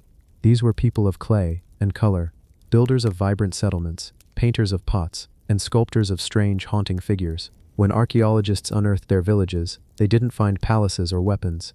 They found art, thousands of clay figurines, each one molded by hand, each one telling a story we're still trying to understand. The figurine discovered near the site of Segvar Tusqueves is perhaps the most mysterious of them all. It depicts a human figure, slender, almost abstract, with outstretched arms and a long neck, the surface polished and marked with faint geometric lines. Its face is stylized, its features barely human, but there's something mesmerizing about it, a quiet power that has survived millennia. When researchers examined it under magnification, they found traces of red and white pigment, proof that the figurine had once been painted, possibly to represent life, death, or divine power. Some of these clay figures were deliberately broken during rituals, others were buried beside hearths or graves, suggesting they weren't decorations, they were offerings. Who were these figures meant to honor? Some believe they represent the mother goddess, an early symbol of fertility and creation. Others think they were ancestral spirits, guardians of the home. But one theory stands out, that these figurines were part of ritual performances, where fire, clay, and human voice merged into sacred theater. The Tiza people built settlements like living artworks, arranged in circular patterns, surrounded by painted walls and storage pits. In the center of these villages stood raised platforms where fires were kept burning constantly. It was here, archaeologists think, that rituals took place, where figures like this one might have been displayed or offered to unseen forces. The craftsmanship of the figurine reveals astonishing skill. Its body was modeled in a single piece of fine clay, mixed with crushed shells and sand for strength. Its surface was smoothed with river stones before being fired in an open pit. The artist used no tools, only fingers, leaving tiny prints still visible today. Imagine that, the mark of a single human hand, pressed into clay 7,000 years ago, surviving the rise and fall of entire civilizations. Some figurines from the Tiza culture show women with elaborate headdresses, others depict men in ritual poses or hybrid beings, part human, part animal. These were not toys or ornaments, they were expressions of belief, born from a worldview where everything, earth, sky, flame, and breath was alive. One fragmentary figurine was found inside a dwelling near a large hearth, its torso deliberately broken and placed within the ashes. Carbon analysis revealed that it was burned during the firing of a meal, as if the act of nourishment itself was sacred. The people of Tiza may have believed that creation and destruction were inseparable, that to give life, one must also offer something to the fire. But this particular figurine, intact, unbroken, found carefully placed beside a wall, stands apart. The soil around it contained traces of ochre and cereal grains, as if it had been part of a small altar. To the people who made it, this figure may have been more than clay. It was the spirit of the home, a silent protector that watched over generations, and then, it was forgotten. Around 4500 BCE, the Tiza settlements began to fade. Climate shifts, migrations, and new cultures swept across the plains. The fires went out, the houses collapsed, and the idols were buried beneath the soil. The figurine lay hidden for over 6 millennia. Its paint faded, its maker long gone, yet its presence intact. When it was unearthed in the 20th century, archaeologists were struck by how modern it looked, minimalist, abstract, almost alien. But to the people of the Neolithic, it was alive. To them, every crack, every curve, every touch of pigment carried meaning. In their hands, clay was not just earth. It was life waiting to be shaped. The Tiza figurine, in that sense, is more than a relic, it's a message. A reminder that long before history began, humans were already searching for connection, to nature, to spirit, to something beyond themselves. Today, the figurine rests in the Hungarian National Museum, small, unassuming, almost humble. Yet those who see it up close describe a strange feeling, as if it's looking back. Maybe that's what the Tiza people intended, to capture not the image of a god, but the reflection of a soul, because in the end it's not just clay that survives, it's the story pressed into it by human hands. If you love exploring the mysteries of our ancient world, the art, the ancestors, and the echoes they left behind, don't forget to subscribe before the next chapter begins. Because somewhere beneath the earth, the next forgotten face might already be waiting to be found. The stone zodiac of the Archaeological Observatory. In the endless steppe of southern Russia, where the wind moves like memory across the grass, lies a circle of stone that defies time itself. Locals call it the Russian Stonehenge. Archaeologists call it Archaeum, a Bronze Age city that seems less like a settlement and more like a machine built to read the heavens. But hidden within its ruins, beneath layers of soil and forgotten sky maps, is something even stranger, a circular pattern carved in stone, aligned to the sun, moon, and stars. They call it the stone zodiac of the Archaeological Observatory. Archaeum was discovered by accident in 1987 when construction crews were preparing to flood the valley for a reservoir. What they found instead changed everything. From above, the site forms a perfect double ring, 2 concentric circles of stone and clay walls, intersected by 4 gates aligned precisely with the cardinal directions. It wasn't random design, it was geometry on a cosmic scale. Built nearly 4,000 years ago around the same time as Stonehenge, Archaeum seemed to function as both a city and a celestial observatory. At the very heart of the site lies the mystery. A series of carved stones arranged in a circular zodiac pattern, each engraved with abstract symbols and animal-like shapes. To the untrained eye, they look decorative, but when the light of dawn hits them at specific times of the year, the solstices, the equinoxes, each carving casts a shadow onto the next, creating a moving pattern across the stone floor. The pattern shifts with the seasons, tracking the sun's path, marking lunar cycles, and perhaps predicting eclipses. Whoever built this wasn't guessing at the sky, they were measuring it. Russian archaeologist Gennady Zdanovich, who led the first major excavations, believed Archaeopulse represented a fusion of architecture and astronomy, a city built to reflect the universe. Around the inner wall, he found evidence of fire pits and altars aligned to star positions, suggesting that rituals here weren't just spiritual, they were astronomical performances.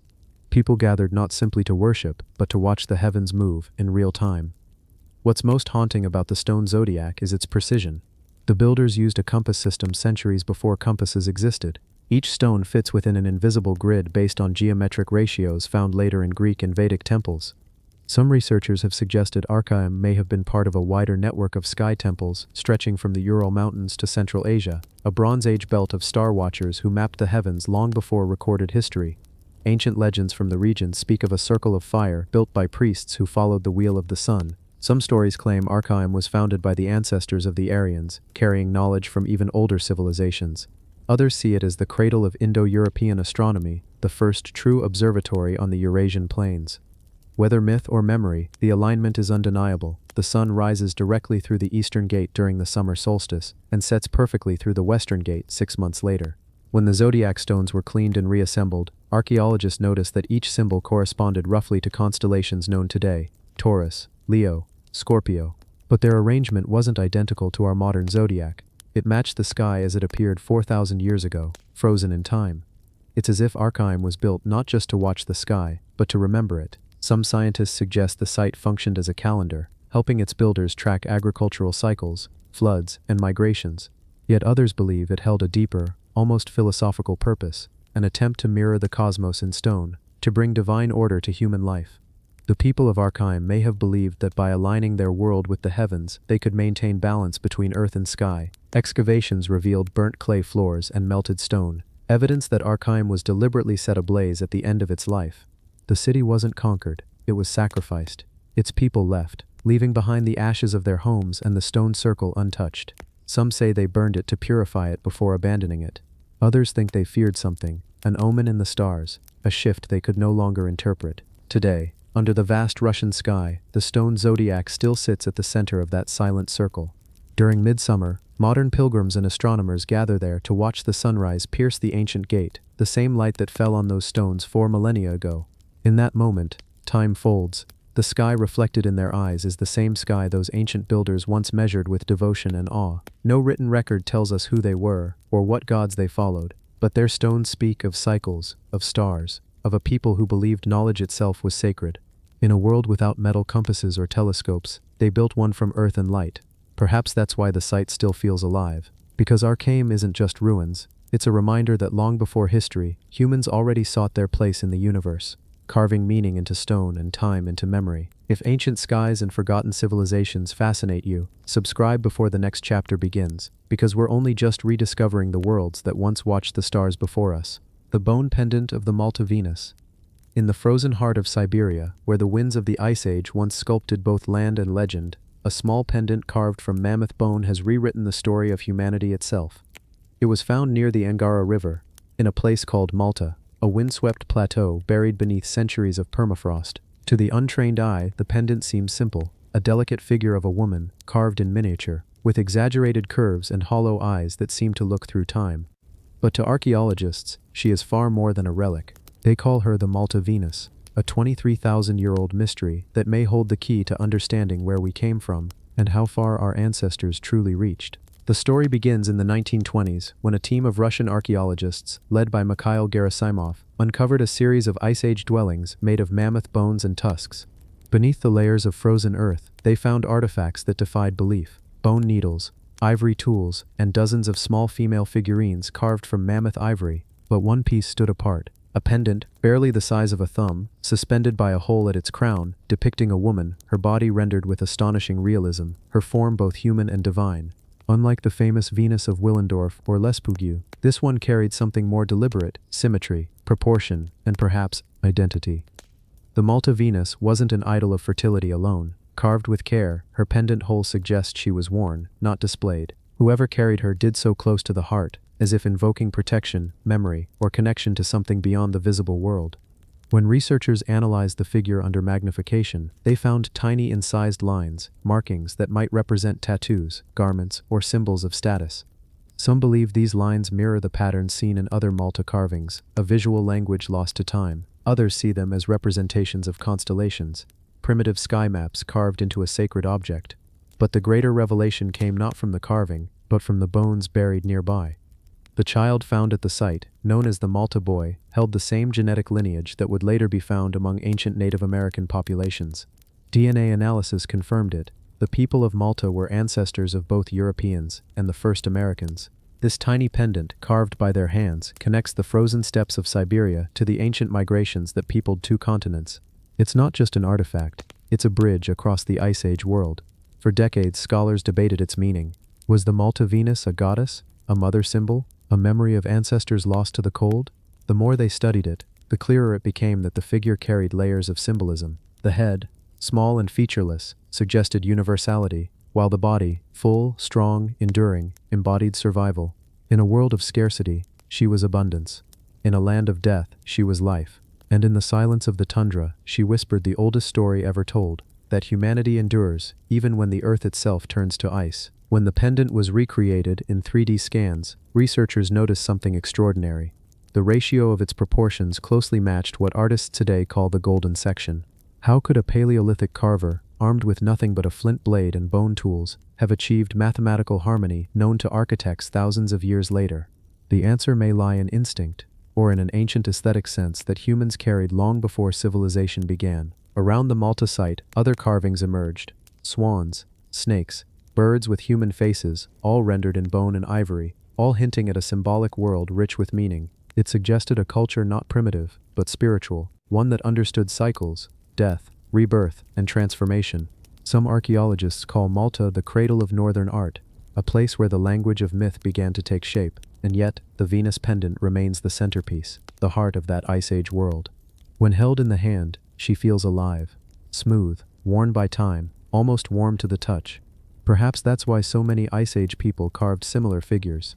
They weren't idols to be worshipped, they were reminders to be carried, the shape of survival itself. As the Ice Age ended, and the great glaciers withdrew, the people of Malta vanished, their dwellings collapsed, their fires went cold, and their sacred carvings slept beneath the snow. Millennia passed before their story resurfaced. But when it did, it revealed something profound, that long before history began, humans were already artists, thinkers, and storytellers. They didn't just survive, they remembered. Today, the bone pendant of the Malta Venus rests in a glass case in the Hermitage Museum in St. Petersburg. To most visitors, she's a small artifact behind glass, a fragile thing from a lost world. But to those who listen closely, she's more than that. She's the echo of hands that shaped her 20 millennia ago, hands that felt fear, hope, and love just as we do now. Every curve, every carved line, every silent hollow of that pendant tells us something simple yet eternal. That beauty and meaning existed even in the harshest corners of the Ice Age. That art was not born in temples or cities, but in the frozen camps of wanderers who dreamed of the sky. And so, the Malta Venus remains, her tiny face gazing through time, her presence reminding us that humanity's oldest miracle is not invention or conquest, but memory. She is the bridge between our distant ancestors and ourselves, carved in bone, carried through fire, and rediscovered beneath the snow. So if stories of lost origins and ancient creators captivate you, subscribe before the next chapter begins, because the next secret waiting beneath the ice might change everything we know about who we are and how far back the story of humanity truly goes. The fossil altar of the Gar Dalam cave. Deep beneath the sunlit cliffs of Malta lies a passageway into prehistory, a cavern where the bones of vanished creatures and the echoes of vanished faith intertwine. It is called Gar Dalam, the Cave of Darkness. For over a century, archaeologists have descended into its cool silence, uncovering layer upon layer of time, a natural archive stretching back 500,000 years. But among its many fossils, the bones of dwarf elephants, giant swans, and ancient deer, there lies something stranger, an altar, built of fossilized remains, fused with ash, bone, and stone, an altar that should not exist in the timeline of human ritual. They call it the fossil altar of Gar Dalam, and it may be one of the oldest sanctuaries ever carved into the earth. The cave was first explored in the 19th century, when a Maltese scholar, Dr. Porturo Isel, discovered the remains of Ice Age animals sealed within thick clay. But the real enigma appeared decades later, in a deeper chamber. A small platform of limestone slabs, surrounded by fossil bones, deliberately arranged in a circular pattern. Embedded within them were burnt fragments, traces of ochre, and what looked like cut marks made by stone tools. Someone long after the Ice Age beasts had turned to bone, had returned to this ancient cavern and built something sacred from the fossils themselves. At first it was dismissed as coincidence, a random scattering of relics disturbed by water or collapse. But as excavations continued, patterns emerged. The stones were placed with precision, bones stacked in symmetrical formations, and the base of the altar aligned with the cave's entrance, catching the faint glow of the morning sun. To the archaeologists studying it, the layout resembled proto-megalithic altars like those later seen at Malta's famed temples of Dajar Kim and Munadra, but the radiocarbon tests told a shocking story. The fossil altar was thousands of years older. What kind of people, then, built this shrine in a world still half wild? The earliest human remains in Malta date to around 7,000 years ago, farmers from Sicily who brought pottery, tools, and livestock. Yet the fossil altar seems older still, perhaps a legacy from even earlier wanderers who viewed the cave not as a dwelling, but as a threshold, the line between the living and the dead. The bones of extinct creatures piled in reverence may have symbolized the ancestors of the world itself, spirits of the earth encased in stone. In local folklore, Gar Dalam was always a place of fear and fascination. The villagers spoke of hidden spirits, of winds that whisper names, of lights that flicker deep within the chambers long after sunset. Some believed the cave was the mouth of an underworld, a place where souls rested before rebirth. When archaeologists revisited the fossil altar under ultraviolet light, they found faint residues of pigment, red ochre and manganese, colors associated with life and blood. These were not random smears of earth. They were ritual marks. Someone had painted the fossils, Modern researchers now think the builders of the fossil altar may have been early temple priests, ancestors of the same culture that later raised Malta's colossal megaliths. Their architecture evolved above ground, but their origins began here, underground in the womb of the earth. The cave was their first temple, and the fossils, the remains of a world before man, their sacred relics. As excavators traced the strata of the cave, they noticed something even more remarkable. The alignment of the altar matched the angle of the rising sun during the winter solstice, the same astronomical precision found in Malta's later stone temples. Coincidence or continuity? Could the builders of Gontia and Tarxian have inherited the cosmology of the cave dwellers of Gar Dalam? The evidence whispers yes. Every inch of the site speaks of a bridge between epochs, animal bones from the Ice Age, human fire pits from the Neolithic, and between them, the altar, built from fossils like an offering to the forgotten gods of the earth. To hold a piece of that fossil altar today is to touch a moment where humanity and prehistory met, where early minds tried to make sense of the bones beneath their feet and turned them into symbols of divine power. The most haunting discovery came in 1998, when microanalysis of the fossilized elephant bone revealed traces of soot and organic resin. Under the microscope, it became clear someone had burned resin or oil upon the bone itself. A fire lit upon the remains of extinct life. A fire of remembrance. Some archaeologists began to call it the first altar of the lost world, and in that phrase lies its true mystery. The people who built it were surrounded by fossils of beasts they had never seen: elephants, hippos, deer larger than any living creature. To them, these weren't fossils, they were the bones of gods. They may have believed the world had died before them and been reborn, and they lived in its second age. In worshipping those bones, they were perhaps honoring the earth's previous creation. Today, when you stand inside Gahar Dalam, the air feels heavy. A silence broken only by the drip of ancient water echoing down the stone. The walls are lined with fossil bones like a natural cathedral, and at its heart, the altar remains, low, fractured, still half buried, but undeniably deliberate. The torchlight glints across surfaces polished by hands long turned to dust. Archaeologists now agree that Gahar Dalam represents one of the earliest known intersections of paleontology and ritual. A place where the first humans to walk the island found evidence of vanished creatures and responded not with curiosity alone, but reverence. They turned death into a sacred act, fossils into faith. When the modern Maltese sun sets over the Mediterranean, the cave falls into darkness once again. But if you listen carefully, deep within that ancient tunnel, you might hear it: the faint hum of wind against stone, the echo of ritual voices, the memory of hands arranging bones by flickering firelight. And perhaps that's what the fossil altar was meant to do, not to summon gods, but to remind those who came after that the earth itself has memory, that every layer of rock carries stories, and that humans have always sought meaning in the bones beneath their feet. The fossil altar of Gar Dalam isn't just an archaeological site, it's a message from deep time, a whisper from the first people who looked at the past and saw themselves reflected in it. They didn't just build an altar, they built the idea of memory itself. So if you love unearthing the forgotten beginnings of human faith, subscribe before the next discovery, because what waits beneath the next layer of stone might reveal not just who we were, but what we once believed the world to be. The bone comb of the Zvezhniki Cemetery. In the quiet forests of northern Latvia, beside the still waters of Lake Bertnieks, lies a cemetery that should not exist. Not this old, not this elaborate, and certainly not this human. It is called Zvezhniki, the fisherman's cemetery, a Neolithic burial ground that holds over 300 graves, each whispering of rituals far older than recorded history. But among the shells, antlers and ochre that fill those ancient graves, archaeologists found something unlike anything else: a small bone comb, carved with symbols that seem to tell a story of the dead and the stars. They call it the bone comb of Zvezhniki, and it may hold one of the earliest clues to how humans saw the afterlife. When the cemetery was first unearthed in the 1960s, researchers expected to find little more than a Mesolithic fishing camp. Instead, they uncovered a necropolis. The graves stretched in neat rows, layered by centuries of burials. Some bodies were painted with red ochre, others wrapped in antler ornaments, and beside many lay tools, pendants, and carvings. But in one grave, a young woman, buried facing the lake, they found the bone comb. Its fine teeth had long since worn down, but along its frame were delicate engravings, zigzags, circles, and what looked like a sequence of stars. At first, archaeologists thought it was purely decorative, a personal item, maybe even a symbol of beauty. But as the analysis deepened, it became clear that the comb had been made with extraordinary precision. Every mark followed a rhythm, a pattern matching the movement of the stars over Lake Bertnieks during the summer solstice, more than 6,000 years ago. This was not an ornament, it was a cosmic instrument, a relic of belief. To the people of Zvynieki, death was not an ending, it was a crossing, a journey from the world of water to the world of sky. The lake, to them, was sacred, the boundary between life and eternity. The bone comb, carved from the rib of a great elk, was placed beside the woman as a tool for that passage. Some believe it was meant to cleanse the spirit, to calm away the last ties to the mortal world before she could enter the next. Others think it was a talisman, each tooth representing a day of travel in the afterlife. When modern light analysis was used on the carvings, something stranger emerged.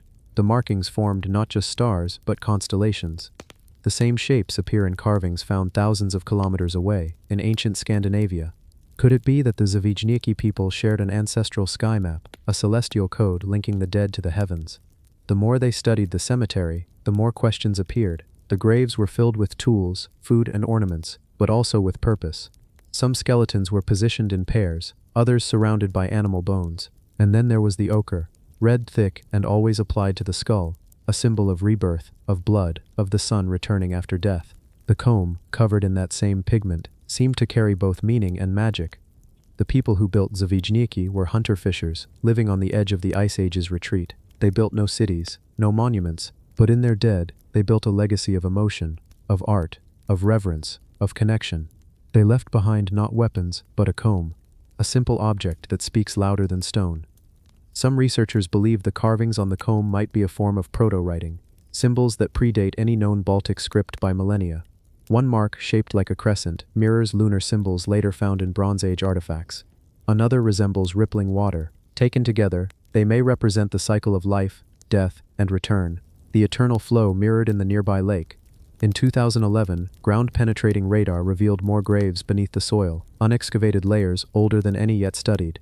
And if the pattern holds, there may be other combs buried there, marking the graves of those who held spiritual authority, early shamans, dream interpreters, or astronomer priests. The comb may not have been a tool for the living, but for guiding the dead through the constellations. Imagine the ceremony, a twilight funeral on the lake's edge. The mourners paint the body in ochre, lay her gently into the earth, and place the comb beside her hand. The stars above reflected on the still water below, a mirror, heaven and earth joined in silence. Then the soil falls, sealing a prayer between the two worlds. For thousands of years, the Zvynieki cemetery remained untouched. Forests grew, empires rose and fell, but beneath that quiet ground, the people who looked at the sky and saw meaning remained frozen in their final ritual. The bone comb, once held in human hands, now sits in a museum, fragile, cracked but eternal, and as archaeologists continue to study it, they begin to see that it wasn't just a personal item. It was a message, a whisper from a time before writing, when humans used symbols instead of words to speak to eternity. The zigzag lines could mean water, the circles, the moon, the stars, a map home. It's strange how something so small can hold an entire cosmos. A comb made from the rib of an elk, buried beside a woman 6,000 years ago, may represent one of the first human attempts to understand death, not as an ending, but a journey among the stars. Standing today on the shores of Lake Burtnix, you can almost feel that same silence. The wind moves across the reeds, the water ripples beneath a pale sky, and somewhere, deep below, the dead still sleep beneath layers of ochre and time, their stories locked inside objects that seem ordinary, until you look closer. Because that's what Zvynieki teaches us, the smallest artifacts can hold the grandest truths. A comb can be a calendar, a grave can be a universe, and what we call death might have always been a passage to the sky. The bone comb of Zvynieki is not just an archaeological find, it is a reminder that even in prehistory, humans already dreamed of eternity and tried to reach it with their own hands. So if you love exploring how ordinary relics reveal extraordinary beliefs, don't forget to subscribe before the next chapter begins, because the next discovery might not just tell us how they lived, but what they believed waited after. The shell mask of the Los Labradas petroglyphs. Along the sunburned coast of Sinaloa, Mexico, where the Pacific waves crash endlessly against black volcanic stone, there lies a place that blurs the line between art and eternity. Los Labradas, the carved ones, is an open-air gallery older than memory itself. Hundreds of petroglyphs are etched into the coastal rocks, their spirals, faces, and serpentine lines carved by hands that vanished thousands of years ago. But among these symbols of forgotten gods and celestial maps, archaeologists uncovered something far stranger, a mask, carved not of stone or clay, but of seashell. They call it the shell mask of the Los Labradas petroglyphs, and its story may stretch back to the dawn of myth. It was found buried beneath a thin layer of sand, just meters from the tide's edge. The mask's surface was polished smooth, shimmering faintly with pearlescent tones, the ghostly blues and whites of the ocean itself. Its eyes were hollow, large and deep, and its mouth curved into an expression that could be read as serene, or perhaps sorrowful. Traces of red pigment clung to its edges, suggesting it was once painted, possibly worn in rituals or ceremonies that invoked the sea and sky. When researchers from Mexico's National Institute of Anthropology first examined it, they were puzzled. The craftsmanship didn't match known regional styles. It appeared far older, perhaps from a time when this part of the Pacific coast was a sacred meeting point between sky watchers, sea navigators, and early agricultural communities. What makes the shell mask truly mysterious, however, is its connection to the petroglyphs around it. Many of the carvings near its discovery site depict faces, some human, some distinctly inhuman, with large round eyes and extended headdresses. These motifs appear aligned with the movement of the sun during the equinox, when the rising light touches the stones in sequence, casting shadows that animate the faces for just a few minutes each year. Archaeologists believe this was intentional, that the ancient artists carved these faces as part of a solar calendar. And perhaps the shell mask, with its oceanic origins, represented the earthly embodiment of one of these celestial figures, a being who crossed the realms of light and water. According to oral traditions from the region, passed down among local fishermen and coastal tribes, there was once a god with the face of the tide, a spirit who wore the ocean on his skin and controlled the balance between land and sea. When angered, he would send storms. When appeased, he would bless the shores with abundance. Could the shell mask have been his image? Was it created to channel his power or to guard against it? Microscopic analysis of the mask's surface revealed traces of soot and organic residue, indicating it may have been used in fire rituals. The idea of combining seashells and fire might seem contradictory, but to these ancient people, it symbolized the eternal balance, the fusion of elements that sustained life. The sea gave food, the sun gave time, fire transformed, and stone recorded, everything connected. When the tide retreats from Las Labradas at dawn, the carvings seem to shimmer under the salt haze, geometric patterns, spirals, and suns. To some researchers, these shapes are not random. They correspond to astronomical phenomena, especially eclipses and lunar cycles. In this light, the shell mask might have been a ritual object used during solar events, representing the eclipse deity, the one who devours the sun and returns it reborn. Some even propose that the mask's hollow eyes symbolize the darkening of the sky, a reminder that even the sun could die, only to rise again. Yet there's another layer to this mystery. When placed under ultraviolet light, faint carvings invisible to the naked eye appeared along the mask's inner rim, small etched symbols resembling fish, waves, and circles intersecting lines. These markings have not yet been fully deciphered, but some linguists believe they might be protoglyphs, an early attempt at recording speech or prayer. If true, that would make the shell mask one of the earliest known sacred artifacts linking visual art, astronomy, and proto-writing in the Americas. Local divers have also found submerged stone formations just offshore, small circles and pillars now hidden beneath the waves. Some suspect these were part of a larger ritual complex, long swallowed by rising seas. The shell mask, then, could be a surviving relic of a drowned temple, a culture that worshipped both the ocean's chaos and its gift of renewal. When standing among the Las Labradas stones at sunset, it's easy to understand why such myths endure. The wind hums through the carved grooves like a voice, and the waves strike the rocks in rhythmic cadence, as if the earth itself were remembering a song. The shell mask, though silent, carries that same strange melody, one carved in devotion, worn in ceremony, and lost to time. Today, it rests in a climate-controlled display case in Mazatlan, its shimmering face catching the light as it once caught the dawn on the Pacific shore. Visitors gaze into its hollow eyes and feel the same unease the archaeologists once did, that uncanny sense of being watched by the past. Some even report a soft sound in the exhibition hall, a faint hiss, like the whisper of the sea. But perhaps that's fitting, for the shell mask of Las Labradas was never just an artifact, it was a voice of a people who spoke through the waves and the wind, through stone and shell, leaving behind a message the modern world has barely begun to translate. And as the tides continue to rise and fall over those ancient carvings, one truth remains: long before we built cities or towers, we were already mapping the stars, shaping the gods, and giving the ocean a face, because some mysteries, like the sea, never truly sleep.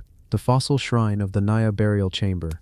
Deep in the rainforests of Borneo, where mist coils through ancient trees and the air hums with unseen life, there lies a cavern that has swallowed both time and memory, Naya Cave. To most who enter, it seems only like a hollow in the limestone cliffs, a cathedral of shadows echoing with the sounds of bats and dripping water. But to archaeologists, Naya is something far greater, a cradle of humanity, a place where our species first whispered to the earth and to the dead. And hidden within its depths, beneath layers of guano, sediment, and stone, lies something even more haunting, the fossil shrine of the Naya burial chamber. It was here, decades ago, that a team of researchers led by Tom Harrison uncovered one of the oldest human remains in Southeast Asia, a skull dated to around 40,000 years ago. But what they found surrounding it was even stranger, an arrangement of stones, shells, and fossilized animal bones forming a circular pattern around the body. This wasn't a random burial, it was a shrine, deliberate, symbolic, and ancient beyond comprehension. The placement of the bones suggested ritual, a farewell from the living to the dead, and perhaps to something beyond death itself. The Naya burial chamber stretches deep beneath the main cave complex, a labyrinth of narrow passages and chambers where echoes distort into whispers. Excavations revealed multiple burials, some resting on mats woven from palm fibers, others surrounded by ochre pigment and tools of bone and stone. But in one chamber, separated from the rest by a natural arch of rock, lay the fossil shrine, a cluster of skeletal remains encircled by fossilized coral and animal bones, including those of extinct species no longer native to Borneo. How did they arrive here? Why were they chosen? When studied under magnification, the fossils revealed small carvings, not natural markings, but deliberate etchings, spiral patterns, sunrays, crescent shapes. Each fossil appeared to carry a symbol, as if each one was a prayer, a message, or a key. Some archaeologists believe these represent the earliest known expressions of cosmology, an attempt by prehistoric humans to map their understanding of life, death, and rebirth. Others think it was a way to honor ancestors, to fuse their remains with the ancient bones of the earth itself. The cave walls hold their own stories. Flickering torchlight reveals faint red stains and handprints high above the ground, unreachable without scaffolding or ladders. These hands, human and yet impossibly old, appear clustered near the burial chamber. Their presence suggests the chamber was not a mere tomb, but a sacred space, a fossil sanctuary where the living communed with the spirits of the dead. The shrine's construction also reveals a stunning level of care. Stones were arranged in concentric circles, with small depressions filled with red ochre and crushed seashells. Nearby, a fossilized jawbone of a prehistoric orangutan was found, polished smooth by human hands. Was it an offering? A totem? The symbolism remains elusive, but the message is clear. Those who built this shrine did not see death as an ending, but as a transformation. Even today, locals speak of the cave with reverence. The indigenous Painan and Barawan people call it the mouth of the ancestors. Some refuse to enter after sunset, believing that the spirits still move inside. Guides tell of soft voices in the dark, and shapes glimpsed in torchlight, figures kneeling beside stone circles, their eyes reflecting the flame. Science dismisses such tales, but even the most skeptical researcher admits that Naya feels alive, as though the cave itself remembers. In recent years, modern excavations using ground-penetrating radar have revealed yet more beneath the fossil shrine, a deeper layer, older still. Below the burial chamber lies a deposit rich with charcoal, tool fragments, and bone dust. Some of the bones appear burned, suggesting that fire rituals once took place here, possibly cremations or offerings to the underworld. The fossil coral above them might have served as a symbolic seal, a bridge between the worlds of water, earth, and spirit. The cave's acoustics add another layer of mystery. When a single sound is made, a chant, a breath, a step, it travels through the limestone chambers in waves, returning in echoes that shift and change as if responding. Acoustic archaeologists now believe that such resonance may have been used intentionally during rituals, a way to give voice to the dead, to make their presence felt among the living. The fossil shrine, in that sense, wasn't silent, it sang. As excavation tools scrape away centuries of sediment, the picture becomes clearer.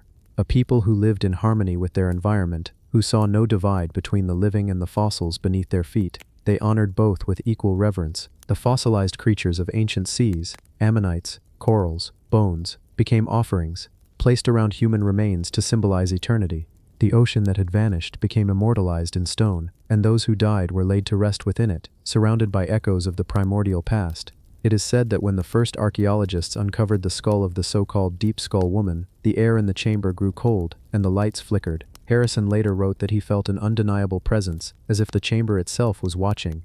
Whether that was exhaustion, imagination, or something else, no one can say. But the sense of reverence never left. Today the Naya Caves are a UNESCO World Heritage Site, open to visitors who tread carefully on wooden walkways through the darkness. Yet even with modern lighting, the air remains thick with mystery. Standing near the burial chamber, one can almost hear the pulse of time, the low hum of an ancient ritual echoing through the stone. The fossil shrine sits behind protective barriers, untouched, its coral gleaming faintly under the artificial lights, still arranged exactly as it was found. It stands as a bridge between the living and the dead, between the prehistoric and the present. Every fossil, every carved mark, is a fragment of belief, frozen in time, a belief that the earth itself remembers, that the stones are alive, and that those who came before still speak through the rock. And as the last rays of daylight fade outside the cave, the ancient chamber returns to its darkness, the same darkness that once sheltered the rituals of the first dreamers. The fossil shrine of the Naya burial chamber remains untouched by centuries, guarding its secrets in the silence of stone, because long before we built temples or cities, we built shrines within the earth, and perhaps, somewhere deep inside, those shrines still remember the prayers of the first humans who dared to dream of forever. The stone idol of the Göbekli Tepe enclosure. High on a windswept hill in southeastern Turkey, where the sun bleeds across the limestone plains and the earth itself seems to whisper, stands one of the most mysterious places ever built by human hands, Göbekli Tepe. Long before the pyramids, long before Stonehenge, before cities even had names, this sacred mound was already ancient. Here hunter-gatherers gathered not to survive, and buried deep beneath its layers of time lies something strange, something different from the towering T-shaped pillars we know. In Enclosure F, archaeologists uncovered a figure unlike any other found on the site. It was smaller, hidden, and almost deliberately buried beneath the floor. A stone idol, humanoid yet abstract, carved with impossible precision for its age. It stood alone, silent, as if forgotten by design. When the idol was first unearthed, the morning sun caught on its surface, a faint shimmer of polished limestone. It was carved with a face that wasn't quite human, the eyes too large, the mouth missing, the head elongated like those of the enigmatic statues found thousands of miles away. Around its neck were faint engravings, almost like lines of code, repeating zigzags and spirals that looked less like art and more like language. But what was it doing there? Unlike the grand circles of enclosures A through E, Enclosure F was different. It lacked the symmetry, the towering twin pillars at its center. It felt older, cruder, or perhaps more sacred. Ground scans revealed that this section of Göbekli Tepe had been deliberately backfilled with sand and rubble, a ritual burial, not of a person, but of the entire enclosure itself. Archaeologists believe the builders sealed it intentionally, preserving whatever was inside, and at its heart, wrapped in layers of stone and earth, lay the idol. When it was cleaned and studied, the details emerged. A body seated cross-legged, hands resting on its knees. The arms were carved in low relief, the fingers long and tapering. Across the chest, faint traces of pigment remained, red ochre, the color of blood and life. Around its base were fragments of flint blades and animal bones, burned and cracked, suggesting offerings or sacrifices. It wasn't a random carving, it was an object of veneration.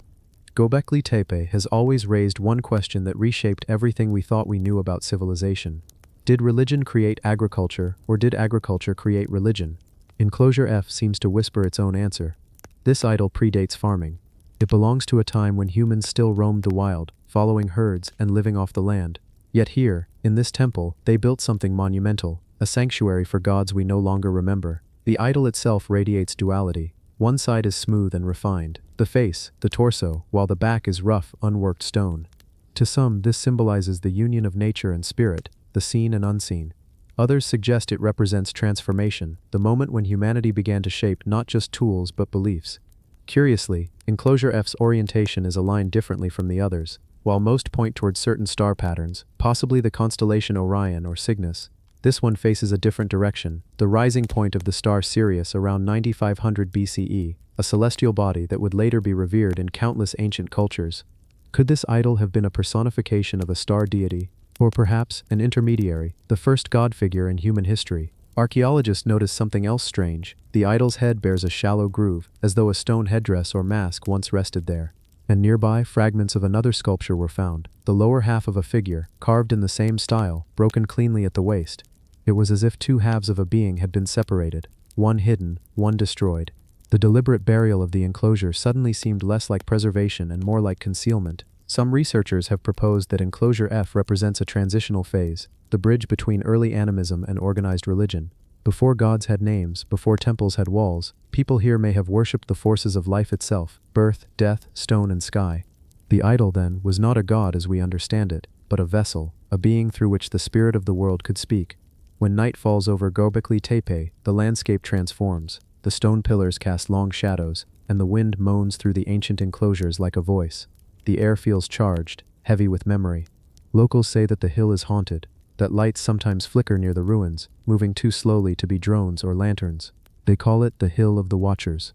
Some even believe the idols were modeled after beings who came from the sky, a legend echoed in Mesopotamian myths thousands of years later. But for all its mystery, the stone idol remains stubbornly human. Its scale, its posture, its silent presence, it speaks of devotion, of longing, of awe. To stand before it is to feel the weight of our ancestors' imagination. The moment they first wondered if there was something greater than themselves. In laboratory scans, residue from the idol's surface revealed traces of blood and fat, likely animal sacrifices. This suggests rituals where offerings were poured or smeared onto the figure. Over time, the surface absorbed it, darkening to a deep reddish hue, the color that still lingers today beneath layers of dust. To the people of Göbekli Tepe, stone wasn't dead, it was alive. It could be fed, it could listen, and perhaps that's why they buried it. When the builders finally sealed Enclosure F, they didn't dismantle the idol, they surrounded it with stone, covered it with soil, and sealed the entire enclosure beneath the hill. To hide it, protect it, or silence it, it's as though they feared what they had awakened. Today, the idol rests in a climate-controlled vault beneath the Şanlıurfa Museum. Most visitors never see it, only replicas, photographs, and 3D models. But those who've stood before the real one describe a strange sensation, a weight in the air, a pressure behind the eyes, as if being watched. One archaeologist reportedly fainted while photographing its face. It felt like it was breathing, he later said. Göbekli Tepe remains the oldest known temple on Earth, a place built not for shelter, but for spirit. And the idol of Enclosure F, though small compared to its towering neighbors, may be the key to understanding it all, because it represents the moment when human beings first turned their creativity inward, when they carved not animals but their own gods. Its hands may be still, its face may be eroded, but the message it carries transcends time, that even at the dawn of civilization, humans were already reaching for eternity, and as the Anatolian wind sweeps across the stones of Göbekli Tepe, the buried enclosures whisper through the soil, a chorus of forgotten prayers to gods carved from the bones of the earth itself. For in Enclosure F, beneath the weight of millennia, the stone idol still waits, patient, timeless, and listening.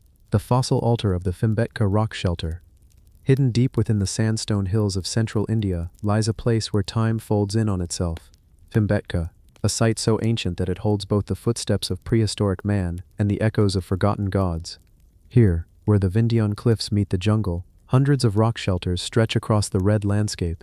Their walls are alive with color, animals, hunters, spirits, painted by human hands tens of thousands of years ago. But among these shelters, archaeologists found something stranger than art, a stone altar, carved from fossil-rich rock, unlike anything else in Phimbetka, an altar that seemed alive, pulsing with remnants of ancient seas turned to stone. It was discovered in Shelter 7, one of the deepest chambers. The morning light barely touched it, yet the surface glimmered faintly, revealing embedded ammonite fossils, perfect spirals trapped in time. At first the team thought it was a natural formation, but as they cleared the dust, patterns began to emerge. Not random at all. The fossils were arranged, deliberately positioned within a raised platform carved into the rock. Someone, thousands of years ago, had chosen this slab for a reason, because the fossils looked like stars, or perhaps eyes, staring back from the stone. As carbon dating confirmed, the altar was over 20,000 years old, older than the pyramids, older than the earliest temples of Sumer. It belonged to a world of hunter-gatherers, a people who shouldn't have had altars at all. And yet, here it stood. Shaped, smoothed, and surrounded by offerings, charred bones, pigments, and fragments of shell jewelry. What could they have been worshipping? The fossils, to ancient eyes, would have looked like creatures turned to stone, proof that the earth itself was once alive. Some researchers believe the Phimbetka altar represents one of humanity's earliest attempts to connect life, death, and the cosmos, a sacred bridge between the living and the ancient world beneath their feet. The platform was divided into 3 sections. A central depression surrounded by smaller fossil clusters, and a channel leading outward, perhaps to pour offerings or blood. When water was poured across it, it shimmered like obsidian, revealing the intricate spiral shapes. To prehistoric eyes, that movement could have looked like the earth breathing, the stone coming to life. Above it, on the wall there was a painting, faded but still visible. It showed a figure with a horned headdress, standing over a circular form. Beneath it, smaller figures knelt, hands raised. It was the only known depiction of what looked like ritual worship at Phimbetka. The alignment between the painted figure and the fossil altar below was too precise to ignore. Some scholars suggest that this could have been a cosmic altar where ancient people performed ceremonies to the sky, to the seasons, or perhaps to the spirits of the fossilized sea creatures themselves. Others believe it was used for initiation rites where shamans connected to the memory of the earth. In local legend, Phimbetka was said to be the resting place of Bhima, the mighty warrior from the Mahabharata. The name itself means the sitting place of Bhima. The caves are still considered sacred by tribal groups today, who tell stories of thunder, fire, and gods who turned stone into life. These legends might be distant echoes of rituals once held at that fossil altar where the earth and sky met in silence. But the real mystery lies in the altar's construction. The fossils embedded in it belong to Devonian marine life, hundreds of millions of years old. The ancient builders could not have known that, but they chose the stone with precision, as if drawn to it. To them it must have felt like a relic from another world, creatures frozen forever, spiraling into eternity. When the altar was first studied under ultraviolet light, traces of red ochre and charcoal were found in the central depression, pigments used in prehistoric ceremonies. Around its edges were faint markings, not random scratches, but deliberate grooves forming geometric patterns. These designs resemble solar symbols found in other parts of the site, circles, rays, and crosslines, suggesting that the altar might have been aligned with the sun. During the solstice, a narrow beam of light enters Shelter 7 and strikes the altar for just a few moments, illuminating the central fossil in gold. It's not chance. The builders positioned it perfectly. They turned a fossil bed into a cosmic stage. What makes this even more haunting is the sound. When you stand inside the shelter during the evening wind, the natural acoustics of the chamber amplify the echoes. Every whisper, every heartbeat seems to vibrate. Archaeologists believe chanting or drumming performed here would have filled the space with resonance, transforming it into a living instrument. Imagine it. Thousands of years ago, flames flickering on the walls, painted figures dancing in the firelight, a shaman's voice rising and falling in rhythm, the air thick with smoke and ochre. And in the center, the fossil altar glistening, ancient seas turned sacred stone as human hands offered blood or pigment to the earth's memory. Some researchers even propose that the fossils themselves were seen as symbols of rebirth, creatures reborn in stone, representing life after death. That would make Pembetka's altar one of humanity's oldest metaphors for resurrection. But then comes the strangest detail. Under the fossil slab, archaeologists found a layer of ash mixed with bone dust. Not animal bones, human. It was as if the altar had once been used to bury someone, or something, sacred. The skull fragments belonged to a young adult male, between 18 and 20 years old. Around the remains they found beads made of red jasper and a carved bone tool, perhaps a ritual knife. This wasn't just a burial, it was a sacrifice, or a consecration. Someone had given their life to seal the altar. After the discovery, the site was closed for further study. Some claimed that the fossil altar still radiated unusual heat signatures, even in darkness. A researcher reportedly described standing near it as feeling watched by the earth itself. Pembetka reminds us that the line between art, ritual, and belief began far earlier than we think. This fossil altar, part of the earth, shaped by human hands, stands as proof that even our prehistoric ancestors saw the world as alive, aware, and full of spirit. When you stand before it, you don't just see fossils, you see the first question humanity ever asked: what came before us, and what still listens beneath the stone? And perhaps that's the real power of Pembetka, a place where the heartbeat of the past still echoes in stone, and where, long before temples and gods had names, humans already knelt before the memory of the earth itself. Because in the darkness of that ancient cave, beneath the paintings, beneath the silence, the fossil altar still waits, holding the secrets of a world we're only beginning to remember.